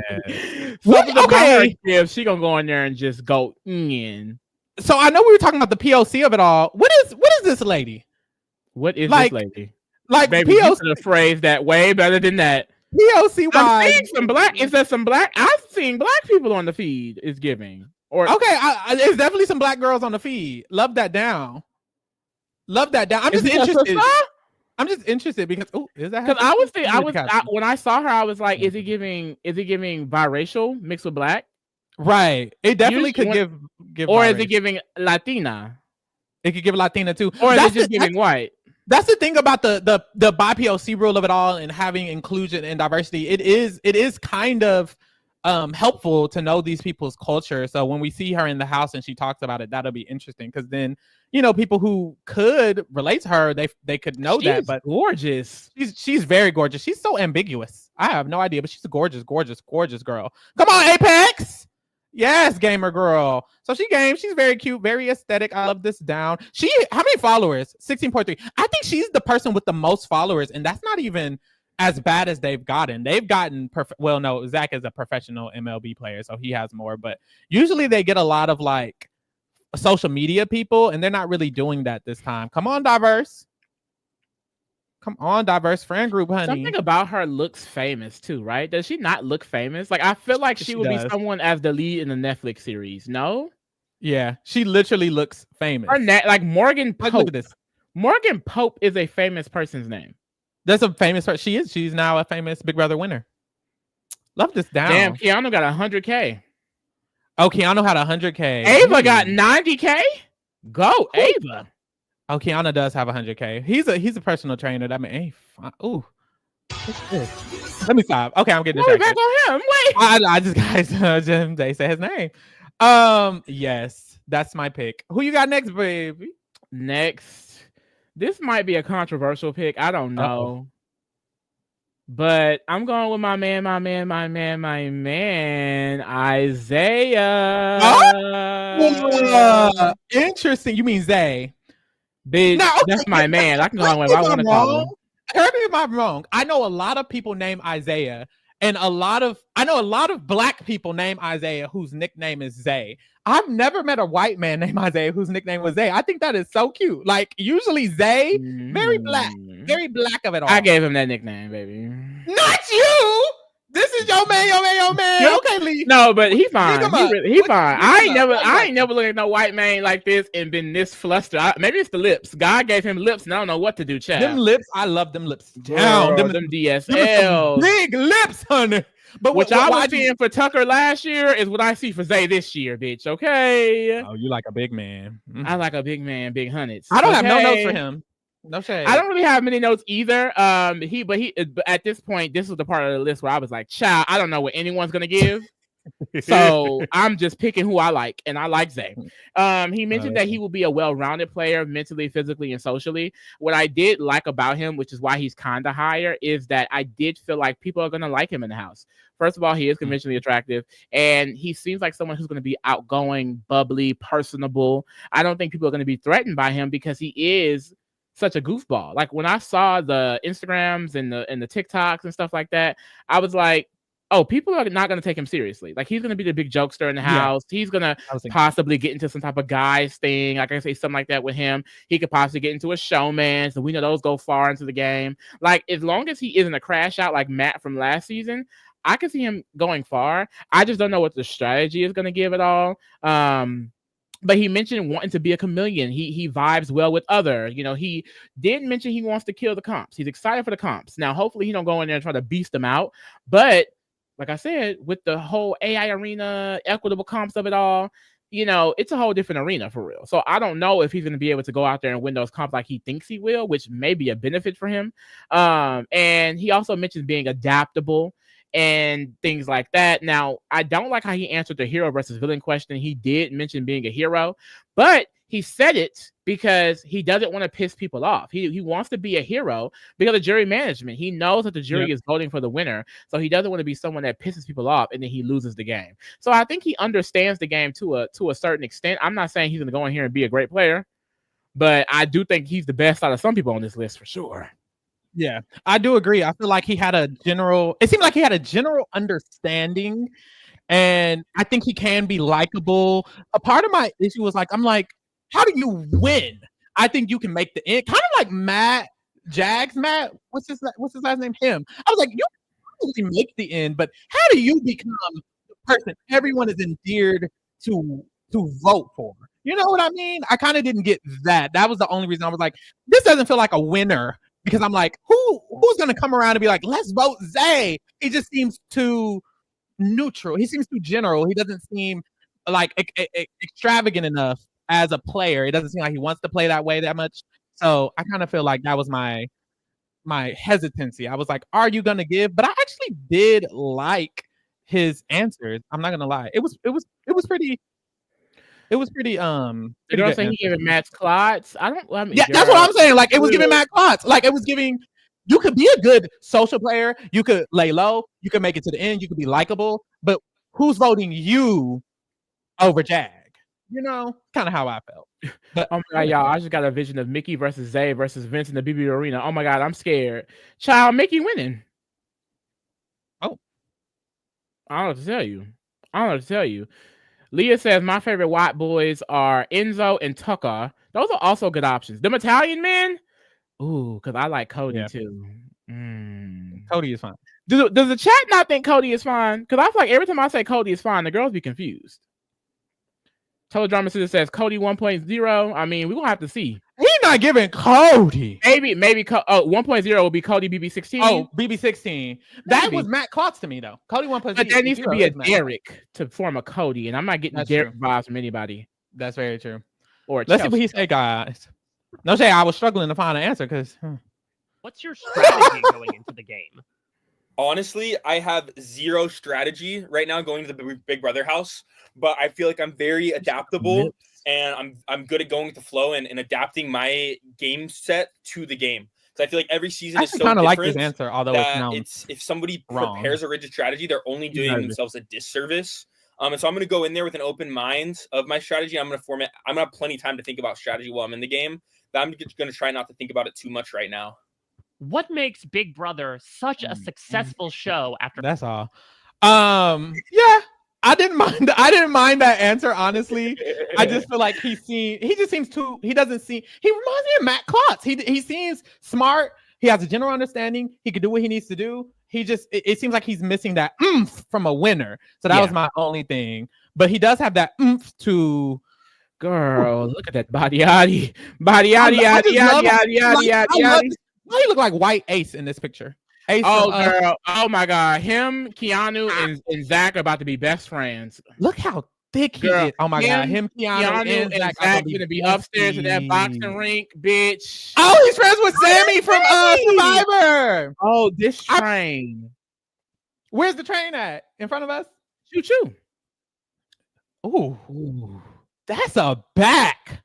That's a man. That is a Why didn't he keep he should have kept the butt, because a white man. I love the little butt. This little buzz cut. This is the finest man I've ever seen.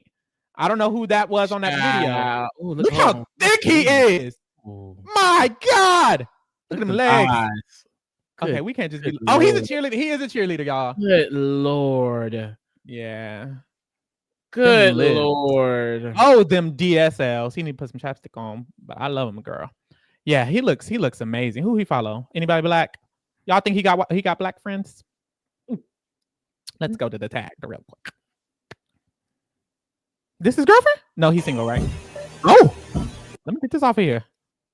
Not spray tan. I used to have a mullet. Used to have a mullet. Okay. Okay. So there's that. The finest man you ever seen is crazy. Did I say that? I didn't mean to say that. He's one of. He's on Big Brother. For me, on Big Brother, he doing his big one. He could be in the top 20 list for sure. We need to do that for off season. Next on my list, Captain Will. Oh, Captain, my Captain. When you said Captain Will, I was like, Dr. Will? Captain Will, Captain Will, Dr. Will, whatever you want to say. I was standing Captain Will down. Will was number 5 on my list.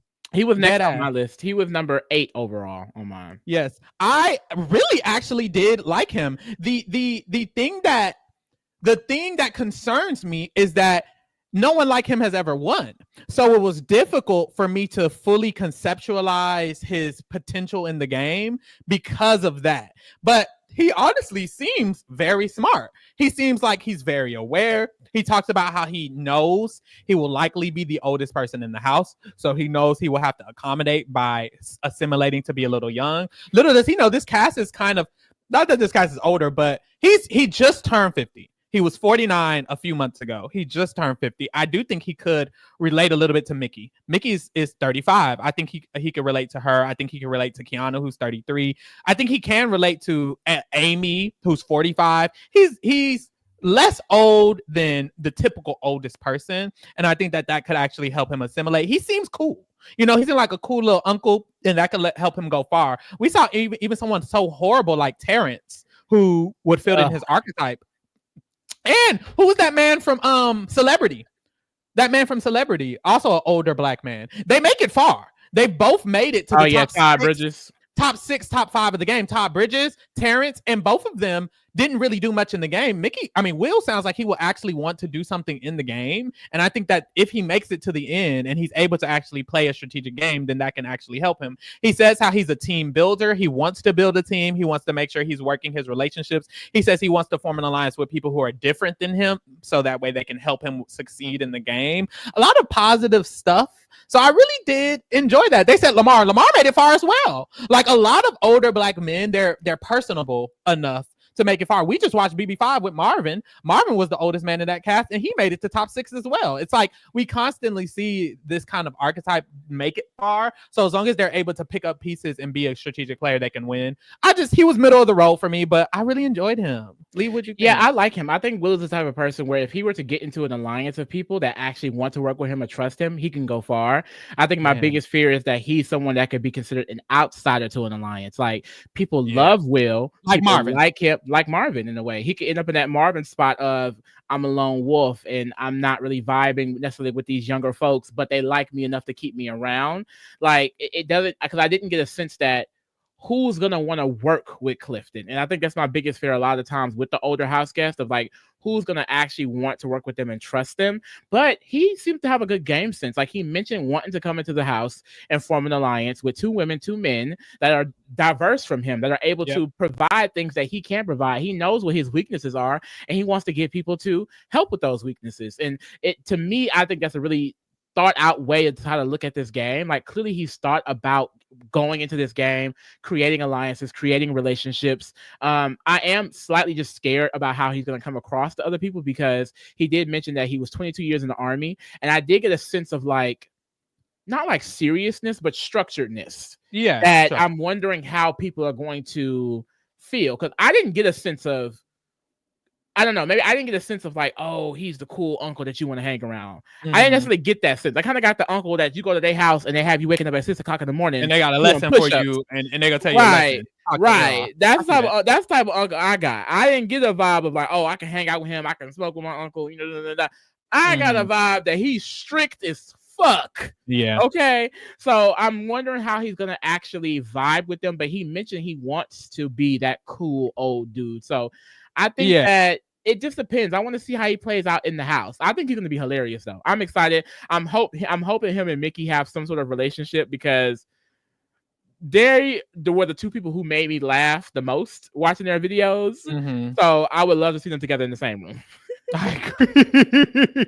Okay, let's see what he got to say, child. They love casting black bald men, don't they? They do. Or just black shave that head, baby. Too much hair. I'm not doing that, baby. Why will you win, Big Brother? I think that my time in the military, the 22 years in the service, and my ability to be able to manipulate and adapt and pivot from various different situations and help me win Big Brother, honestly. And then I'll be the oldest one who has ever won Big Brother. I know the stats. I just turned 50, and I'll be the oldest one to win the show. How will you crush your enemies? I'm going to crush my enemies because, number one, I know when I walk into the house, I'll probably be the oldest one there. So everything they've done, I've done it 2 or 3 times. So I'm going to utilize the knowledge, the expertise, the wisdom, because the gray hair is not just a prop. It's like real. So the gray hair shows that I've been there a little while. And I'm going to use everything that they think they know. I'm going to use it against them. I'm gonna work these young kids like a puppet master. I'm telling you. I know that's right. So this is the thing. I do think from this video, I see what you're saying, how he's giving.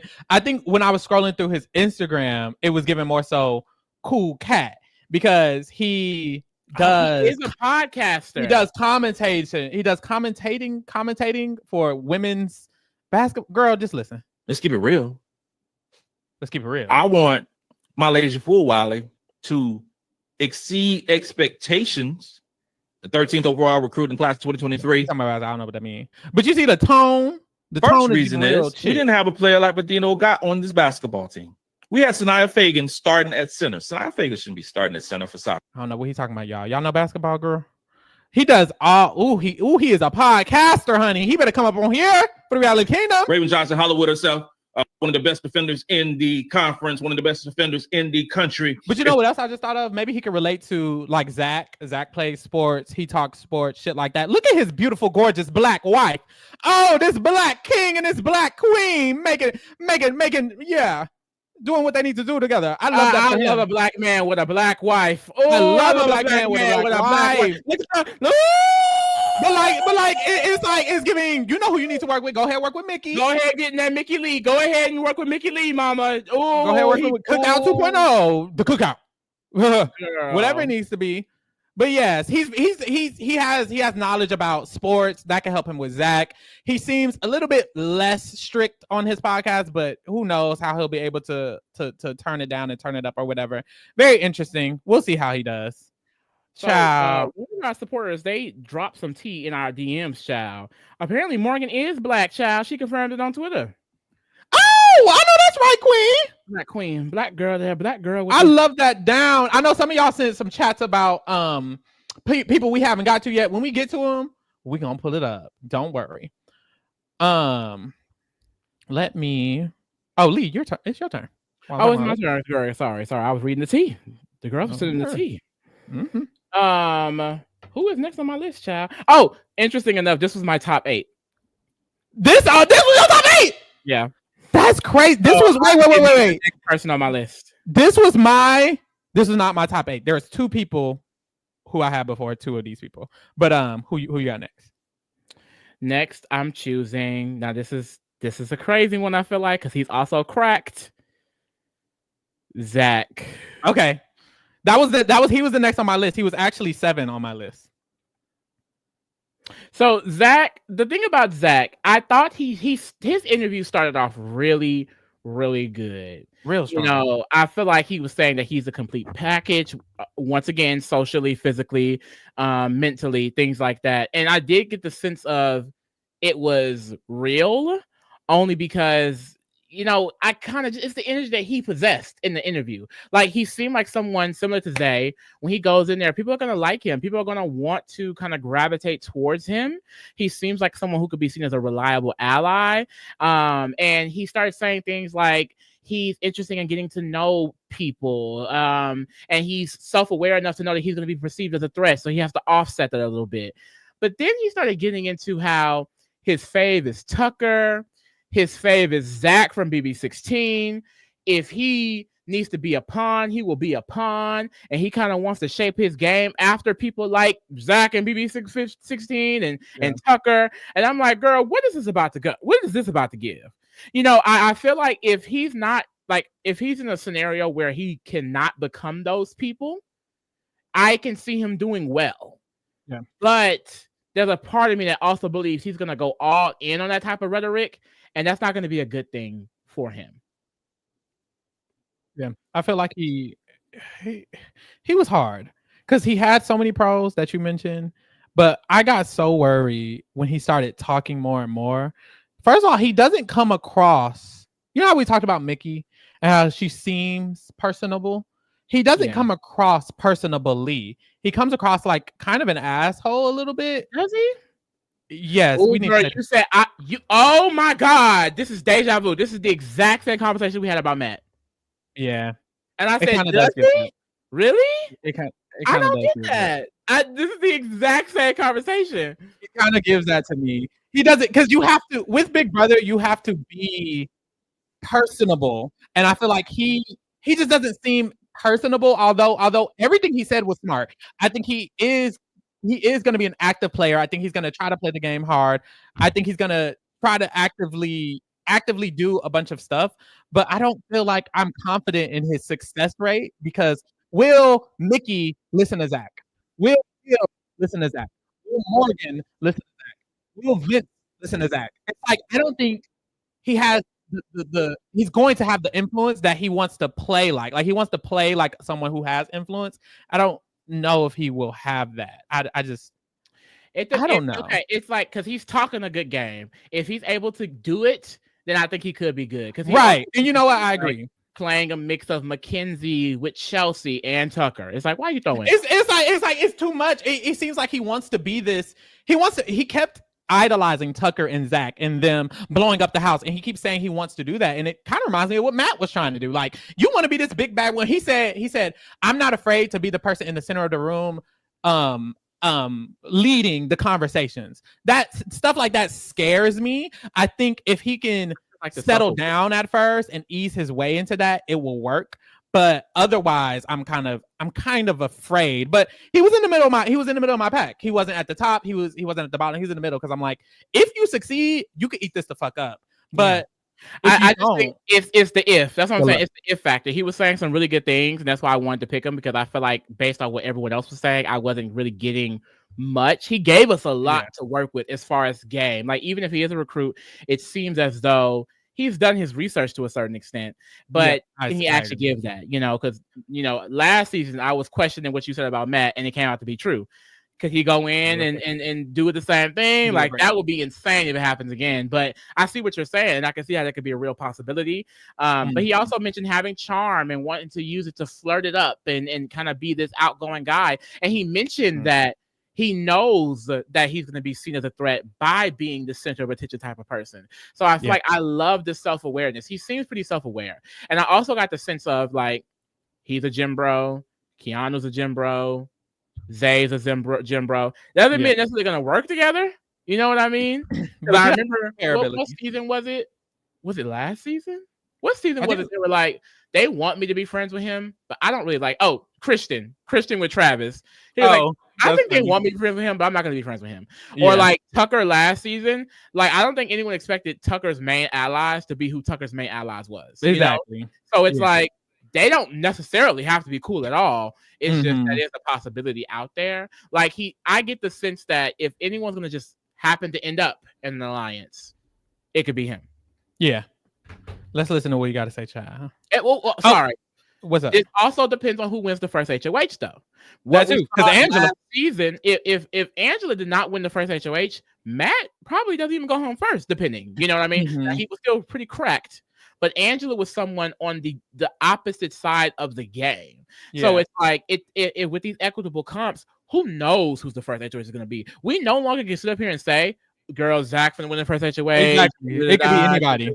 It could be Ava. It could be Kelly. So it could be anybody. Him going home also depends on someone who likes him winning, you know? Let's get into the energy I was saying, because I was like, ooh, I wouldn't love you. Tell us a little bit about yourself. Give us your name, where you're from, and what you do. My name is Zach Cornell. I'm from Atlanta, Georgia, and I am a marketing manager. Georgia. What's your reaction to getting to play Big Brother? I am so excited to be on Big Brother. It's been a dream of mine, and I really just have fallen in love with the show. I am so fired up to actually be in the house. I know that everybody's going to come in there day one and just be this crazy energetic mess. And so I'm going to use that to my advantage. I'm already thinking strategy right now when it comes to it, because people are going to want to be out there. People are going to want to show themselves. So I'm going to use that to my advantage. Hopefully we have somebody too crazy to vote out week one. And look, man, I'm just blessed. I'm really happy to be here. So I like that because he knows that certain people have to be that type of player, and he won't be. Like he won't. Like he knows that someone has to be the crash out. So I'm like, you should be hyper aware to not be the crash out. I really do feel like I am the complete package, and I don't say that in a cocky way. I just know that from all the different steps in my life. I mean, I was a pastor's kid that grew up very shy in a very sheltered home, and I had to come out of my shell when I got to college, right? I mean, it was my first day in college when I saw somebody smoking weed for the first time, right? So I had to really adapt. And then you ultimately move from there into professional baseball, right? You're living with 7 people in the same house all at once, you know? And so there's a lot of different aspects in my life that I've had to really change myself to understand what's going on in my environment. And ultimately that is going to be the number one reason why I'm going to win Big Brother, right? I feel like this is always an ever-changing game. And when I see people there in day 45 sleeping, taking a nap, not really paying attention to their surroundings, it drives me insane. As somebody who is a competitor, he just doesn't seem he seems like he's saying a lot of the right things. For some reason, like something about me, I'm like, you wouldn't charm me at all. And I don't think he would charm Amy or Ashley or maybe it's the cast he's within. And I think maybe that's what happened with Matt as well. The cast you're in, it's kind of like contingent on how well you can woo people. And I'm not confident that he can necessarily woo this cast. Or maybe I don't want him to. I don't know. But he was a professional. Them arms. That smile. He was a professional MLB player or whatever. So that's really good. Body team. I know that's right. He can teach me how to play basketball. Who look better, Zay or Zach, y'all? Zay or Zach? Drop it in the chat. Or do you want both? Zay looks better, but I want both. I want both. Look what drop raw. Is he gonna get in the show, man? Zach. He was one of the ones who said he was open to flirting and and with the woo. Oh, he follows Zay by far. I know that's Keanu. Right. Okay, yeah. Keanu, Zach, or Zay. Who are you taking? And is it all three? Keanu. I have 3 hoes. He follows Sha'Carri Richardson. Exactly. Choo motherfucking choo. And he posts about baseball and soccer and shit. I mean, whatever. Okay, girl. Good pick. Period.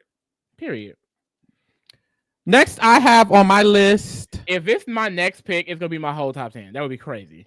Catherine. Oh, it's not. It's not, girl. You jumped over my girl.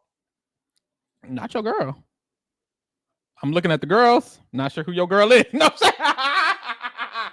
I chose Catherine. Catherine was middle of the road for me. She was actually my number 8 pick. She was my number 8 pick.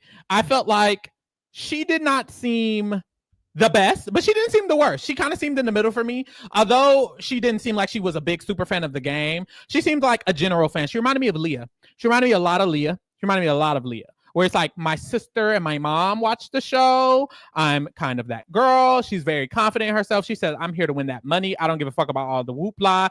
I'm here to win that money. When I'm at work and I'm pretending to play in these server spaces, I'm 1000% playing in these server spaces. I don't give a fuck about them. They annoy the fuck out of me. I just want their money. And they give me their money at the end of the day. When I get in this game, I'm probably not going to like them.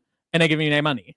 You're saying it in a way more cuntier, bad bitch way. Boom. She did not say it like that. Yes, she did. No, she didn't. To me, it gave, she's a young girl who doesn't have many experiences, so she has to try and pull shit from thin air to make it seem like she can use that to play the game. I like Catherine, but her saying that she gets to play in people's places as a waitress does not tell me you're going to be good at Big Brother. And it doesn't. And I don't think she's necessarily telling me she's going to be good at Big Brother. But it showed, I love how she seemed comfortable with herself. I loved how comfortable and confident she was with herself. And I loved her cutthroatness. I don't think she's going to be the type to get manipulated. She seemed very cutthroat. She reminded me of Leah. She literally just reminded me of Leah, honestly. That's the best I can say. How did you feel other than that? Well, I didn't get a Leah comparison. I do feel like she's someone who can go far into this game because of kind of the sense of, like you said, awareness in a bit. She does seem pretty confident and self-aware of herself. She mentioned how people tend to trust her and how she may get overlooked, which is a good thing because she can strike when necessary. She says that she wants to do whatever it is to win. But she also mentioned things like being open to a showmance and, she can be too trusting and things like that. Stuff like that makes me feel like, girl, you can go in here, get you a man, and then just not do nothing. Shut the fuck up the rest of the season. And we've seen girls do that time and time again where they talk. Well, I feel like I've seen this happen a lot. A girl who's young, who's pretty, is in here, I'm ready to win and play. And then they get in the house and they get a man and it's crickets. You know what I mean? She said she's not looking for a showman. She said she is not looking for a showman. Open to it. She said she's open to one. Okay, she's open but not actively. Which means, girl, she gonna end up with one if one. That's what it tells me. And she mentioned that she has a lot of depth for her age, but I feel like she didn't give me any real examples of that depth. You know what I mean? She just seemed comfortable. At the end of the day, as a young 20-something-year-old going on this show or any type of like Survivor or anything like that, like, girl, not saying you're getting lucky, but you're kind of getting lucky in a way. You haven't gone through much of anything to be cast. You don't have that experience. You are just a young, pretty girl. So her trying to like give us this extra background, I need to hear it. And I wasn't getting that. Period. Let's see what she got to say, child. What's your strategy going into the game? My strategy going into the house is to kind of try to be everyone's friend. I don't want to be too overly that way, and people think that I'm just trying to make connections in order to stay in the house because I'm likable. But I think definitely after the first couple of days, I'm slowly going to be trying to like infiltrate different little groups that I might see forming, just to make sure that I'm still in the background of their heads as somebody that they enjoy being around and like being there. So I'm not a target up front when people are just trying to get rid of people. That's all he said. She just talking out. Why will you win Big Brother? I'm going to win Big Brother because I think people are going to underestimate me and they're not going to anticipate my strong social game. Girl, I'm asleep. What are your biggest strengths? Girl, I'm asleep. Some of my strengths going into this game are They're probably going to be the fact that people aren't going to look at me as somebody major to take out immediately, even though I'm going to attempt to do things kind of behind the scenes. I also think that one of my strengths is going to be the fact that people just end up trusting me all the time. I am kind of like the secret vault that people.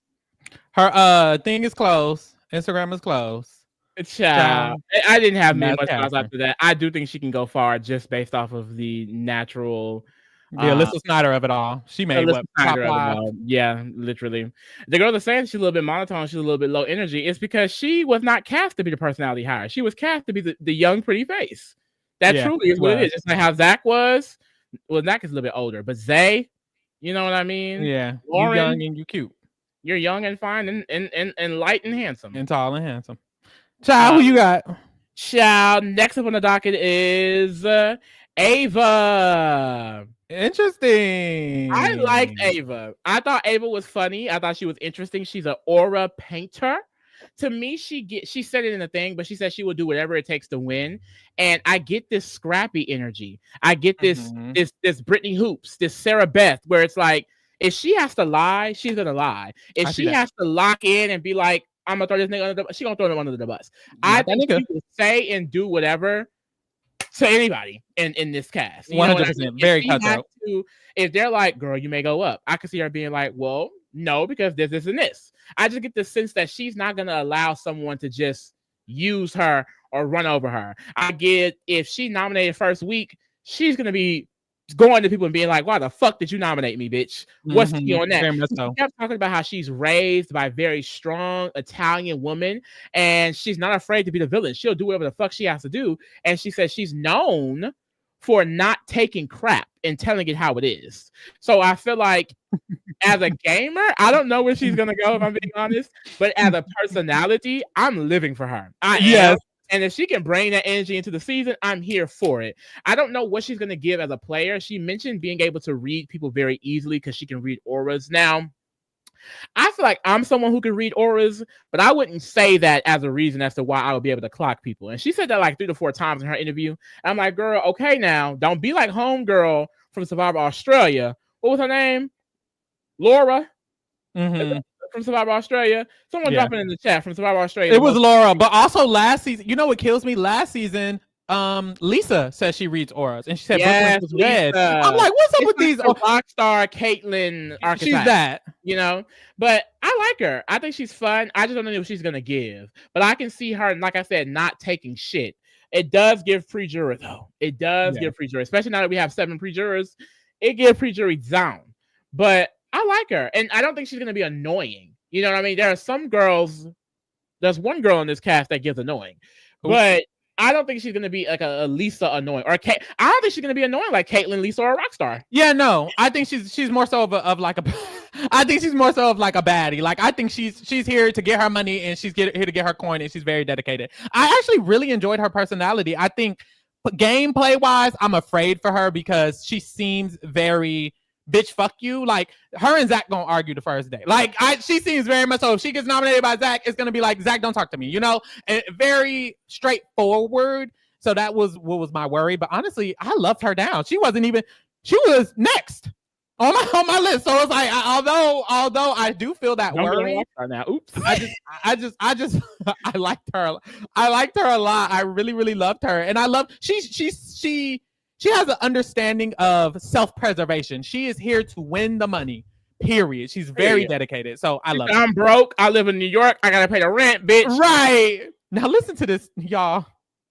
Would you be open for a showmance? Hell no. No, absolutely not. There is no showmance in the cards. Number 1, I have a boyfriend. Number 2, all the guys I like could not pass the background check to get in here. What? Will you be more of a hero or a villain in the house? She sound like a I am not afraid to be the villain if I have to this season. I'm trying to go in there and win my money. If I have to be the super villain, I got to be the super villain. Period. Y'all saying Nicole Anthony. It's not giving Nicole Anthony. I will crush my enemies in this house by using these go-go boots to walk all over them. Okay, I am not afraid. These boots were made for walking, and that's what they're gonna do. Right to my $750,000. Right to my $750,000. What are you bringing to the show that nobody has seen? Okay, y'all. She don't say nothing else. No shade. But love her down. Love her down. Love her down. The personality is there. I don't need her to ever go home. Like I need her to win to walk to her $750,000. Someone said Earth 666 Nicole Anthony. Why are they like this? I feel like I had her Instagram, but I forgot it. Is it Pocket? Is that her last name? What's her last name though? That's a drag queen. I think she's gonna be really, really funny. If someone says she's gonna be a confessional queen, I see that. Yes, I don't very know. much so. I don't know how she's gonna go far in this game. Honestly, we may have a problem on our hands, Houston, because why? I don't know. I don't know how her or that Kelly girl are gonna blend in. Yeah. Is it giving bloop bloop out 1 and 2, or they're the first and second out? Who's giving the? We'll talk about that at the end. But I don't know. I can see Ava going home early. I can see that Kelly going home early. Very much so. I hope it's Kelly. I really hope it's Kelly. God damn, and it's all shade. Next on my list we have. Are you looking at who left? I'm looking at who left. I'm looking at who I'm finna pick. It's like this is finna be hilarious. I think you got it. I think I know. I'm picking. Yeah. I'm kind of mad I didn't get him. Honestly. Yo, this nigga. I'm so sorry. He's so low. Although he seemed like one of the bigger fans. He's so low because this man sounds the Lulu. I've never heard someone. We just gotta play his video for. I've never heard someone sound this Delulu on a motherfucking video. We have to play his whole fucking his every question. I was like, his video explains it down like immediately. It's like, like you're gonna lose, sir. It just gave that he's such a huge super fan. He's analyzed this game so much. This is his dream so much that he's either gonna go in there and crash out or go in there and be the most insecure, closed off person. Like either way, it's gonna be not what he's saying it's gonna be. Like I do not see him being able to execute the things that he was saying, and that's what's scary. It's scary because I was looking for a question. The first question, immediately you're like, what is happening? I'm gonna play it. Hold on. I'm gonna play it. Y'all, this man is not who he says he is. I'm afraid. Listen to this. To start, tell us a little bit about yourself. Give us your name, where you're from, and what you do. Hi, my name is Adrian. I'm 23. I'm from San Antonio, Texas, and I'm a carpenter. What's your reaction to getting to play Big Brother? I don't think words can describe how excited I am to be here in the Big Brother house. Honestly, because in my head, I am the greatest Big Brother player this world has yet to see. I'm ready to prove it, okay? I freaking slept on the floor. I did every single possible. I've trained for comps. I slept on the floor. I made my own slop. I've been training. I've been reading so many psychology books. I've trained to beat this game in all three aspects: the social, the strategic, and the physical. I'm here, and I'm here. What's killing me is he's not going to give this at all. He's going to run the house in that corner. To not talking. The money for my family, but also to become the greatest of all time. Like that's my personal thing. Like, I don't think I've ever seen anyone analyze the game like I have. And I'm just excited to see myself after I win. Pause. I just feel like he's a real super fan. I just feel like, who are you pretending? I think he's a super fan pretending to be a cool nigga. Like this whole, first of all, I just like you're preparing to sound cool. Like, I don't know. It just gives like, you're not the chillax nigga who got your shoulders on who got your elbows on the couch. Like, play Big Brother, because I think that's the best part for me. I get to watch back. Like, he a nerd for real. Why will you win Big Brother? I'm gonna win Big Brother because there's no one better than me. Socially, strategically, and physically. You don't even believe there's that. There's no one that can outbeat the king. Dude. See, I just feel like he's trying to be Dan Giesling of it all or something. Like, he's trying to give that. It's not giving this confidence he's trying to exude is giving you're trying to exude it.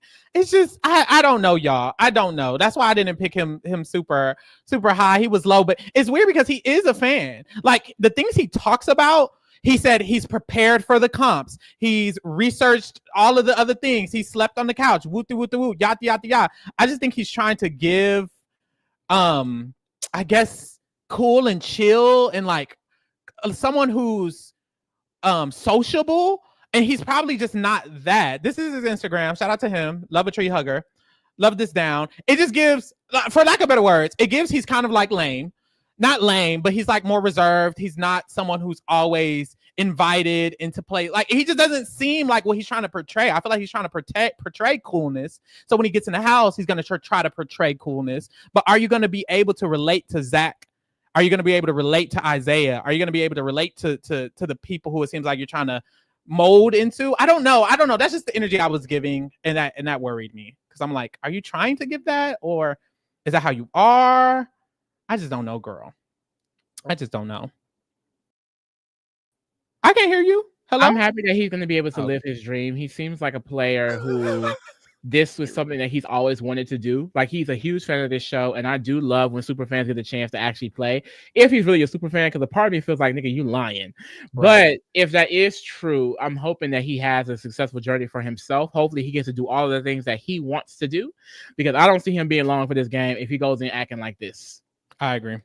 Who you got next, girl? Child, next up on the docket, I have... Who do I have? PP. Who you got? Let me make sure I get it correctly. Oh, Lauren. Yeah. Give me Lauren. Yeah. So we're at the part of the draft where I have no real thoughts. They're just here, child. Lauren, beautiful gowns. Beautiful gowns. Really, really pretty girl. She's just the youngest on the cast. I don't get much. She did say she wants to crush people in competitions. I was saying earlier, equitable comps does really help women comp beasts. She could be a little comp queen, which puts a whole new spin on Lauren. You know, people are going to want to work with her. People are going to want to use her. I think she's usable. No shade. She mentioned that she's empathetic and a bad liar, child. She says she wants to get close to people, figure out what their strategies are, and then build off of that. Lauren is going to be your top tier follower. No shade. Is she going to head follower? I see her being here for the long haul. I think Lauren's going to be enjoying her summer all 3 months. I definitely see that. Is she going to win? I don't know, but she's a fan. She mentioned Dan's funeral. She mentioned Keisha's birthday.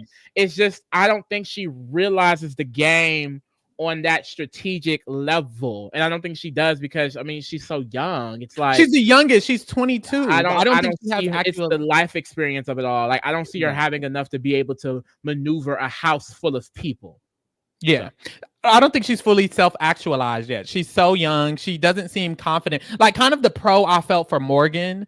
Like, I was like, she knows exactly who the fuck she is, you know? So you can have that confidence going into the game and becoming what you need to become as a strategist, as a player, Lauren, she doesn't have that. And she seems like a super fan, but she's not even like Hannah or Haley Brocker, where it's like they were very young, but they're missing a part of experience that isn't going to give them to the win, but they're super fans. No, she's like not even at that level. So I don't see it for her. I think she's going to get lost in this game very quickly. I think someone's going to pick her up and use her the way they need to use her if they can, and then dispose of her. It could give Annalise down, honey. Like, it could give Annalise real quick. I think I enjoy that she's a fan and so young, but I'm just like, girl, you can't do...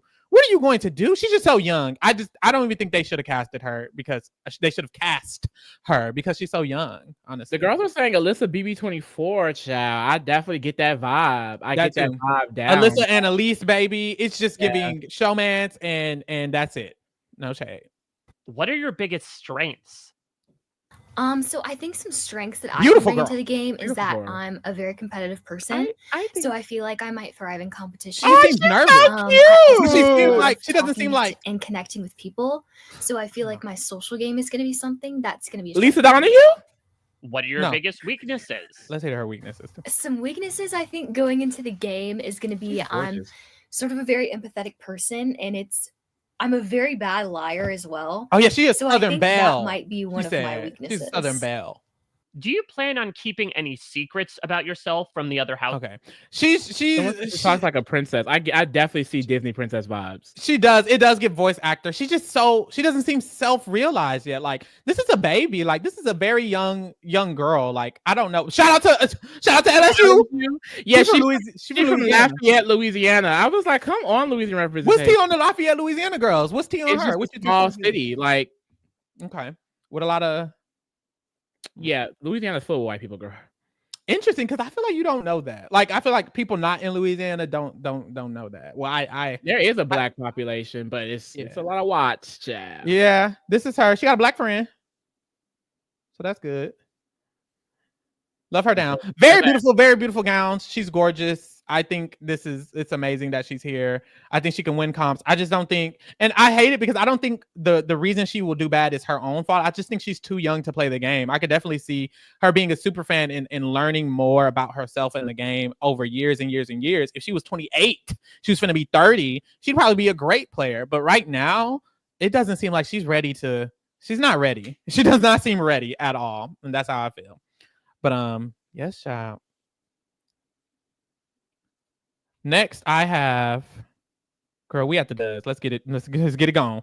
Amy, no shade, love this legend down. She is so gorgeous, so beautiful. I feel like Amy and Keanu is my ship. I want Keanu and Amy to get together and get married. We need a couple of two older people. I would live if Amy gets in the show, man. Because baby, have y'all seen her body T, her middle initial T, baby. Amy is the body of the fucking season. Y'all need to get into it.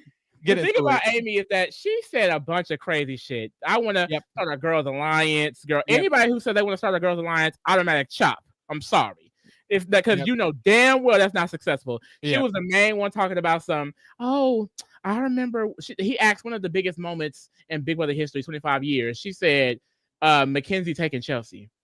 The 25 years Big Brother has been a thing. Mm-hmm. You can only mention the thing that happened at Final 3 of BB 26. Mm-hmm.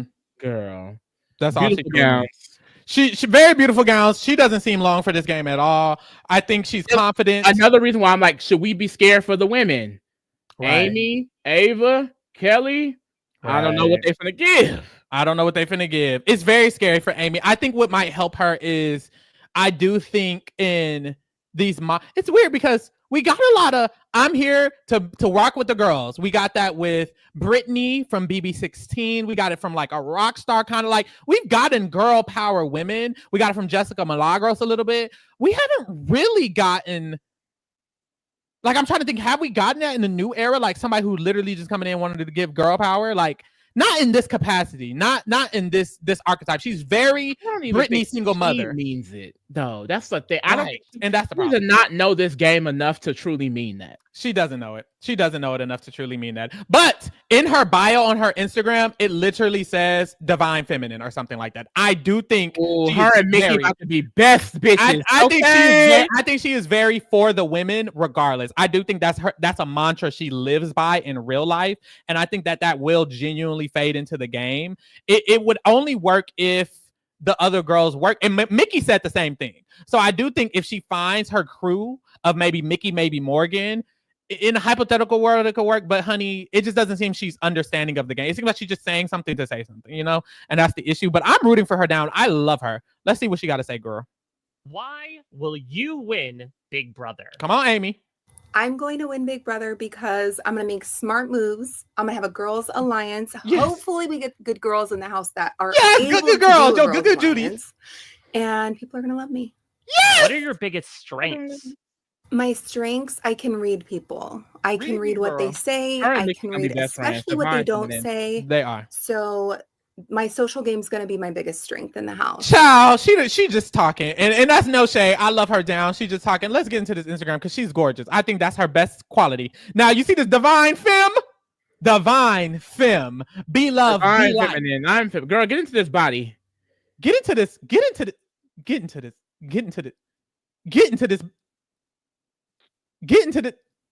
Oh! Get into this body. Baby, if nothing, she better be Keanu's soul top. Bitch, I need her to go. I have a son named Jaden and a daughter named Nevaeh, bitch. She is giving, she has a son. She got 2 sons and a daughter. I thought this was her ex or something. This is her son, child. So her daughter. He's giving from TikTok. Oh my God. Yeah. So she's a single mom. She looks good. She looks good. So she's a single mom of 3. I really need to see her in the showmans, and that's it. Like, I don't think. Hopefully, if a girls' alliance pops up out of the blue, congratulations, you ate that up, queen. But I mean, I just don't see it for her. She has a girls' alliance is that you can't just put an alliance together based off of one singular thing. Like even the cookout, they was arguing every single day because they included everyone that was just black. Like for an alliance to work, like not successfully, for alliance to work cohesively. It needs to be with people that you genuinely like. Period. Exactly.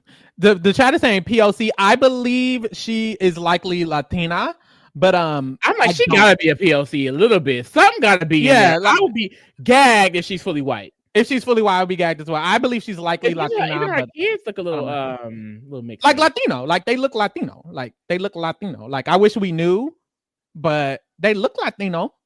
Her truly son is fun. How old is he? 21. You got lucky. But look at her friends. This is her friend, honey. Oh, that's right. Look at her friends, honey. Wait. Yeah, Mickey. Look at her friends, honey. Right. A black person in every. I think it's a black and a gay in every motherfucking picture, honey. As a gay person, I would love her in the house. Love her down. Love her in the house. That's the thing. This cast might work for her, because if we're talking about it, with Mickey, with Jimmy, with Ashley, with Ava, who seems like she hates men, like she might be safe for now. We'll see, but I'm just not confident. But once again, never know. I feel she's gonna be interesting. She's gonna be interesting in this season. I have been shocked by every dynamic we've gotten into the new era. Yep. Shocked. Immediately gagged at every dynamic we've had, every first HOH we've had. I mean, think about them. Frenchie, Daniel, Riley, Angela. I mean, it could be Amy. She could be the HOH today. Like, we don't know. Oh, I have so much faith, trust in Pixie Dust, bitch. Like, I'm ready. Okay, we have 4 people left. Only 2, right? Yeah, only 2. Yeah, because we both got 7 people on the screen right now. Who am I missing? Who is picking? It's Riley and Kelly left. Who the fuck is? Oh, Lauren. You already got Lauren. I was like, what the fuck is happening? So we're down to our last 2. Lee gets to choose the last pick, and then I get the leftover. It's Riley and Kelly left. Let's put them on the motherfucking screen, baby. Kelly and Riley. Honestly, whoever I get, hey, it's just what fate allows. Who you choosing, Lee, baby? Because if I'm being honest, I'm gonna give my opinions on both of them because I don't want to spend too much time on either one of them. Period. Kelly, I got boring. I got annoying vibes. I did. I got Stacy from Zoe 101 vibes. Very much like, I don't know. She said she wants to be bubbly. She's gonna give people dance parties. She's gonna make people laugh even when they don't want to. She said she only seen 1 or 2 seasons. She was like, I want to be everyone's friends and kill my enemies with kindness. She said a weakness for herself is comps. She's not super competitive and she's clumsy. The positive thing she said was that she's used to communal spaces and because she frequently travels. So it's like, I guess she's used to communicating with people, but I don't see anyone in this cast vibing with her, not even Ava. And the girls are calling them twins. And then you get into Riley. Shout out to Phantomonial in the chat, because they sent us a DM on Instagram talking about how he has apparently reposted various pro-Trump Facebook posts, which, girl, are we shocked? No. We're not shocked. And he is apparently allegedly abandoned his baby mama, who was due in 2 weeks. And allegedly. Those screenshots. I should have got those screenshots, but allegedly, I got those screenshots. Allegedly, it's giving deadbeat daddy. It is giving allegedly deadbeat daddy, y'all. On Facebook, this is allegedly, and this is on Facebook. They did post. There was a thread, and someone posted on Facebook about the baby mamas in question, and this is under a post about, what is this man name? Riley.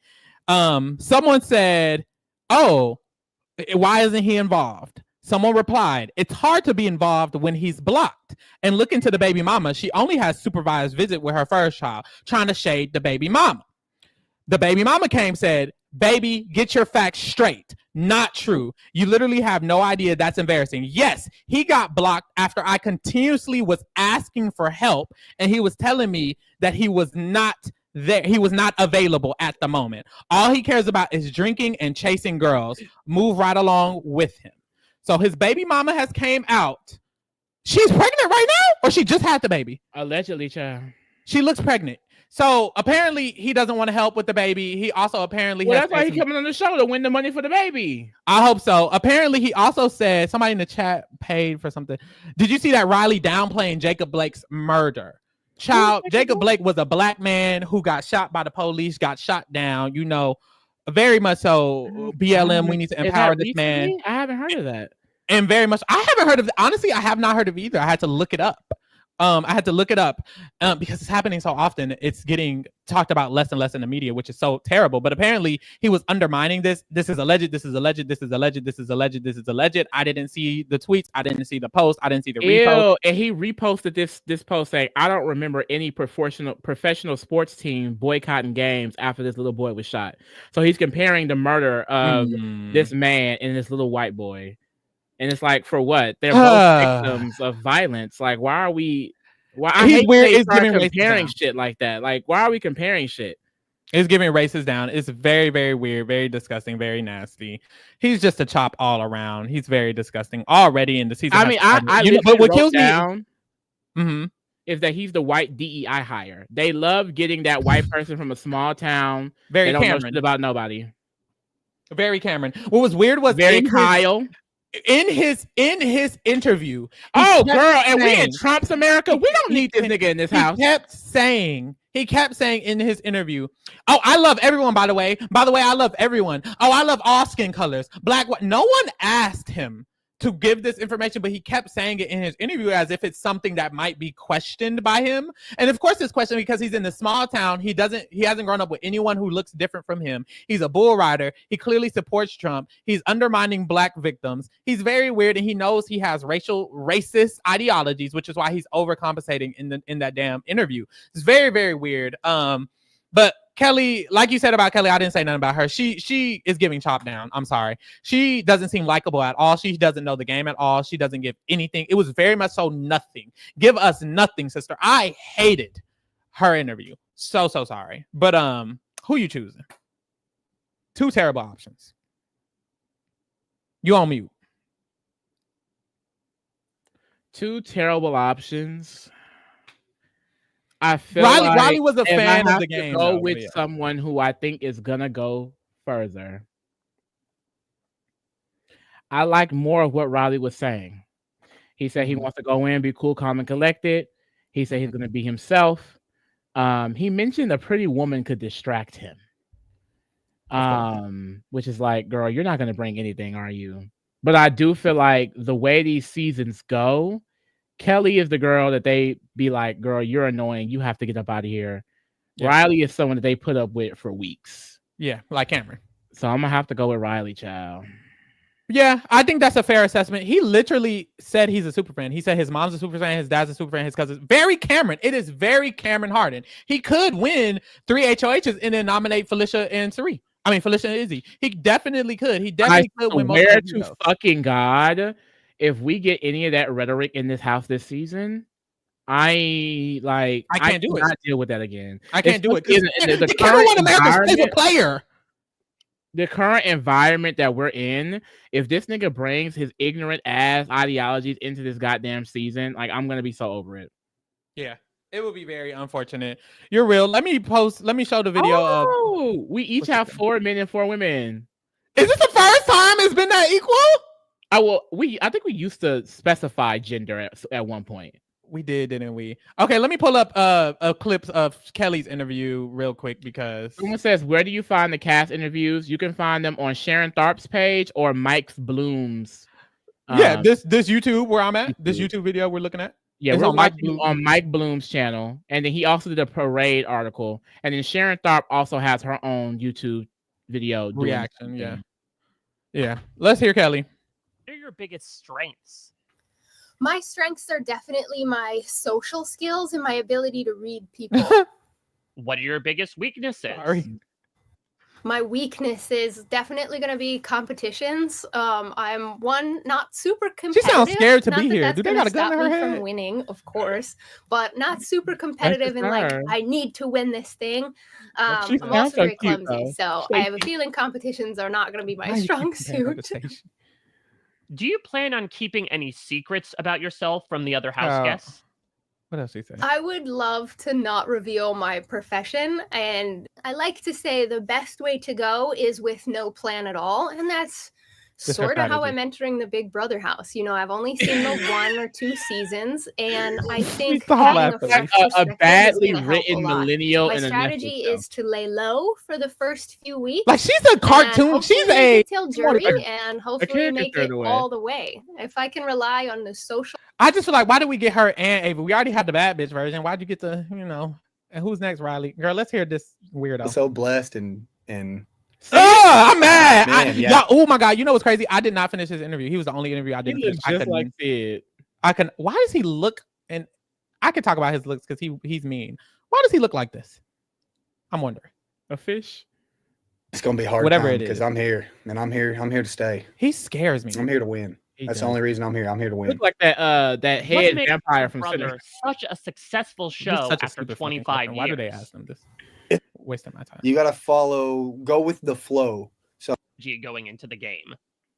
So my strategy going into the Big Brother house is just cool, calm, and collective. I'm gonna go in, be myself. I'm not gonna be too much or be too little. You know, I'm not gonna stand off. And, well, you know, he can shotgun a Budweiser. Think I'm like a weirdo. I'm not. I'm just trying to, you know, exclude myself. I want to be around myself. I'm not like usually the type of person that is a follower, but in this game, you kind of got to be a follower. You kind of got to, go with the flow. So I'm just going to go with the flow. Right. That's him.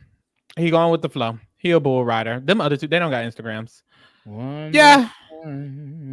Two flops, no shade. But here are our official drafts, honey. Lee is on the left. Pharaoh is on the right. Lee, list out your draft for this.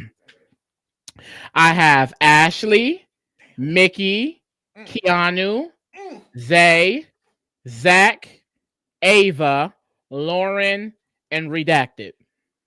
And I have Jimmy, Vince, Morgan, Will, Catherine, Adrian, Amy, and Kelly. Chat, comments, anyone watching, comment below who you think taking it this season, Lee or Pharaoh. Lee, you loving your team? I'm fucking with my team heavy, bitch. I think I'm winning. Heavy. I love your team.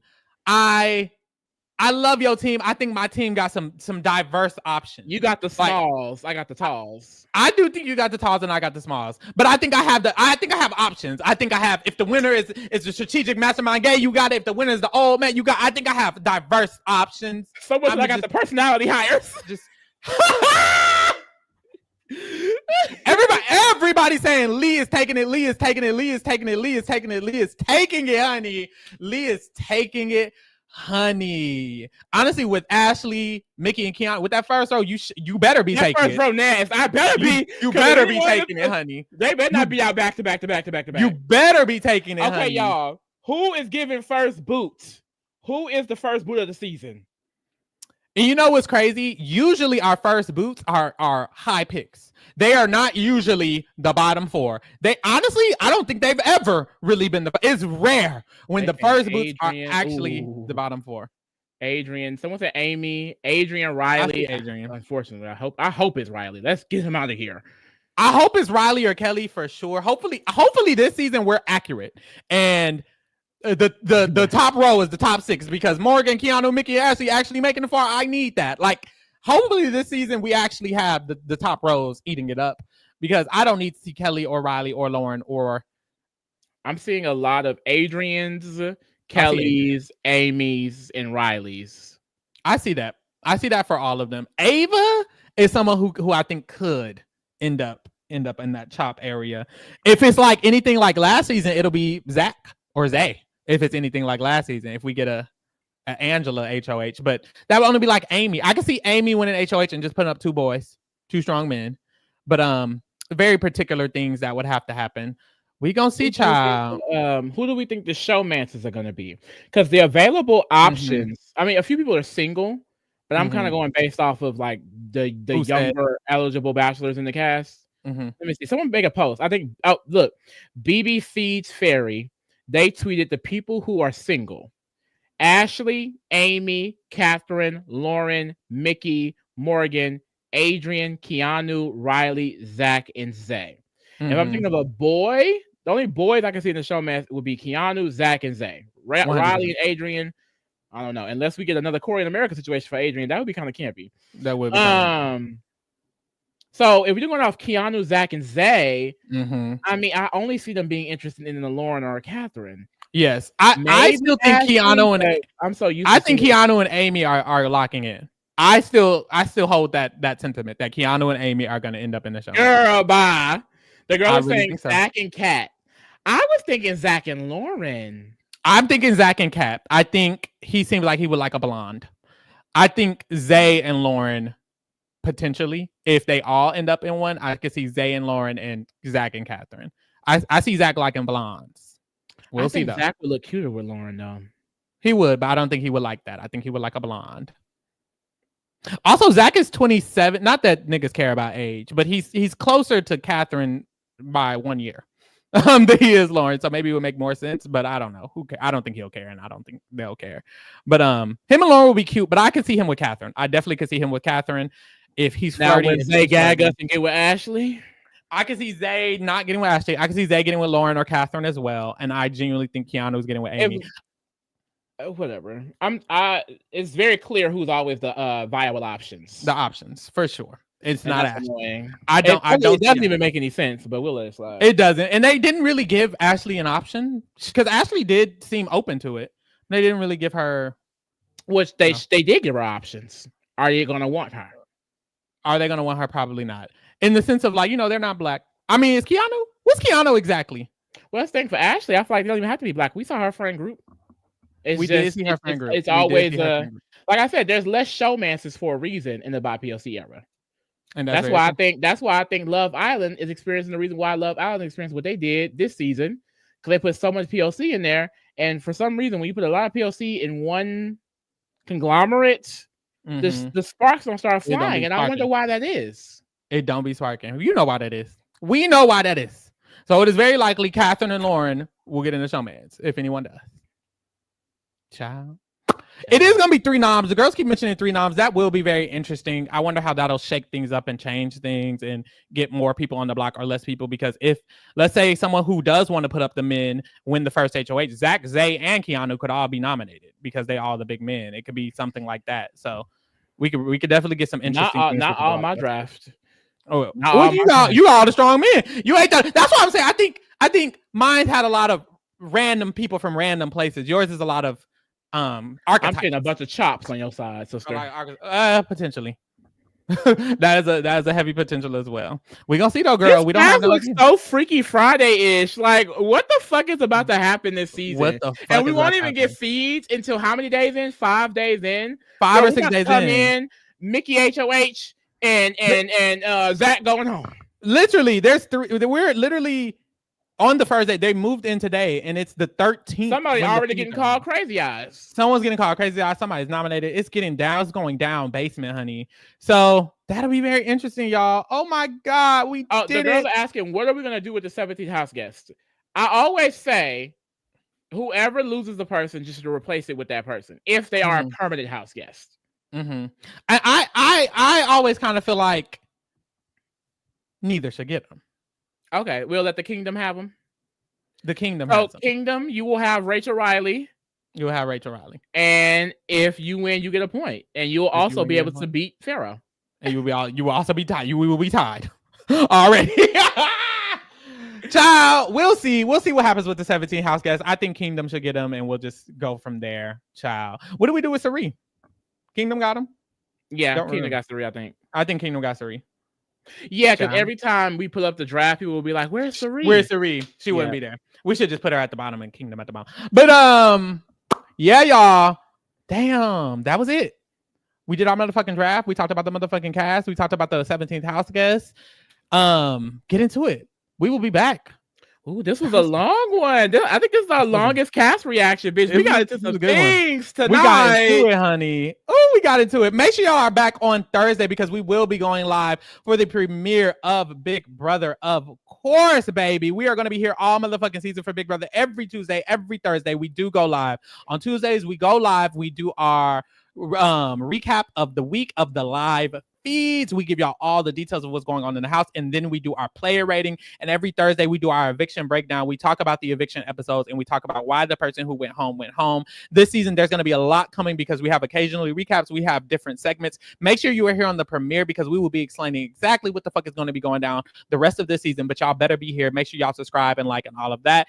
Also, get into the rest of Love Island. Love Island has 6 more days, so we will be recapping the last week of Love Island as it exits our premises. Also, get into RuPaul's Drag Race. Of course, we do that every single Saturday.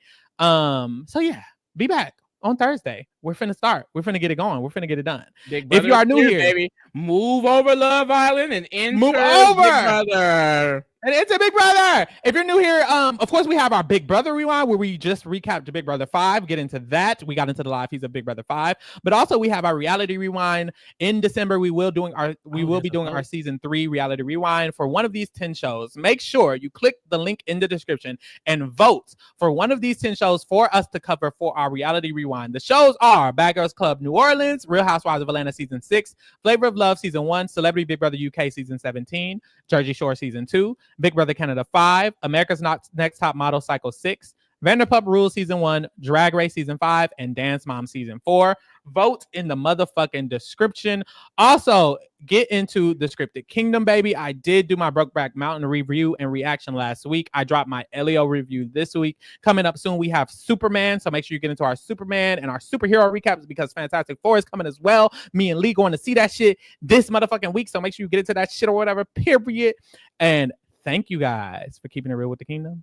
We're out. Bye.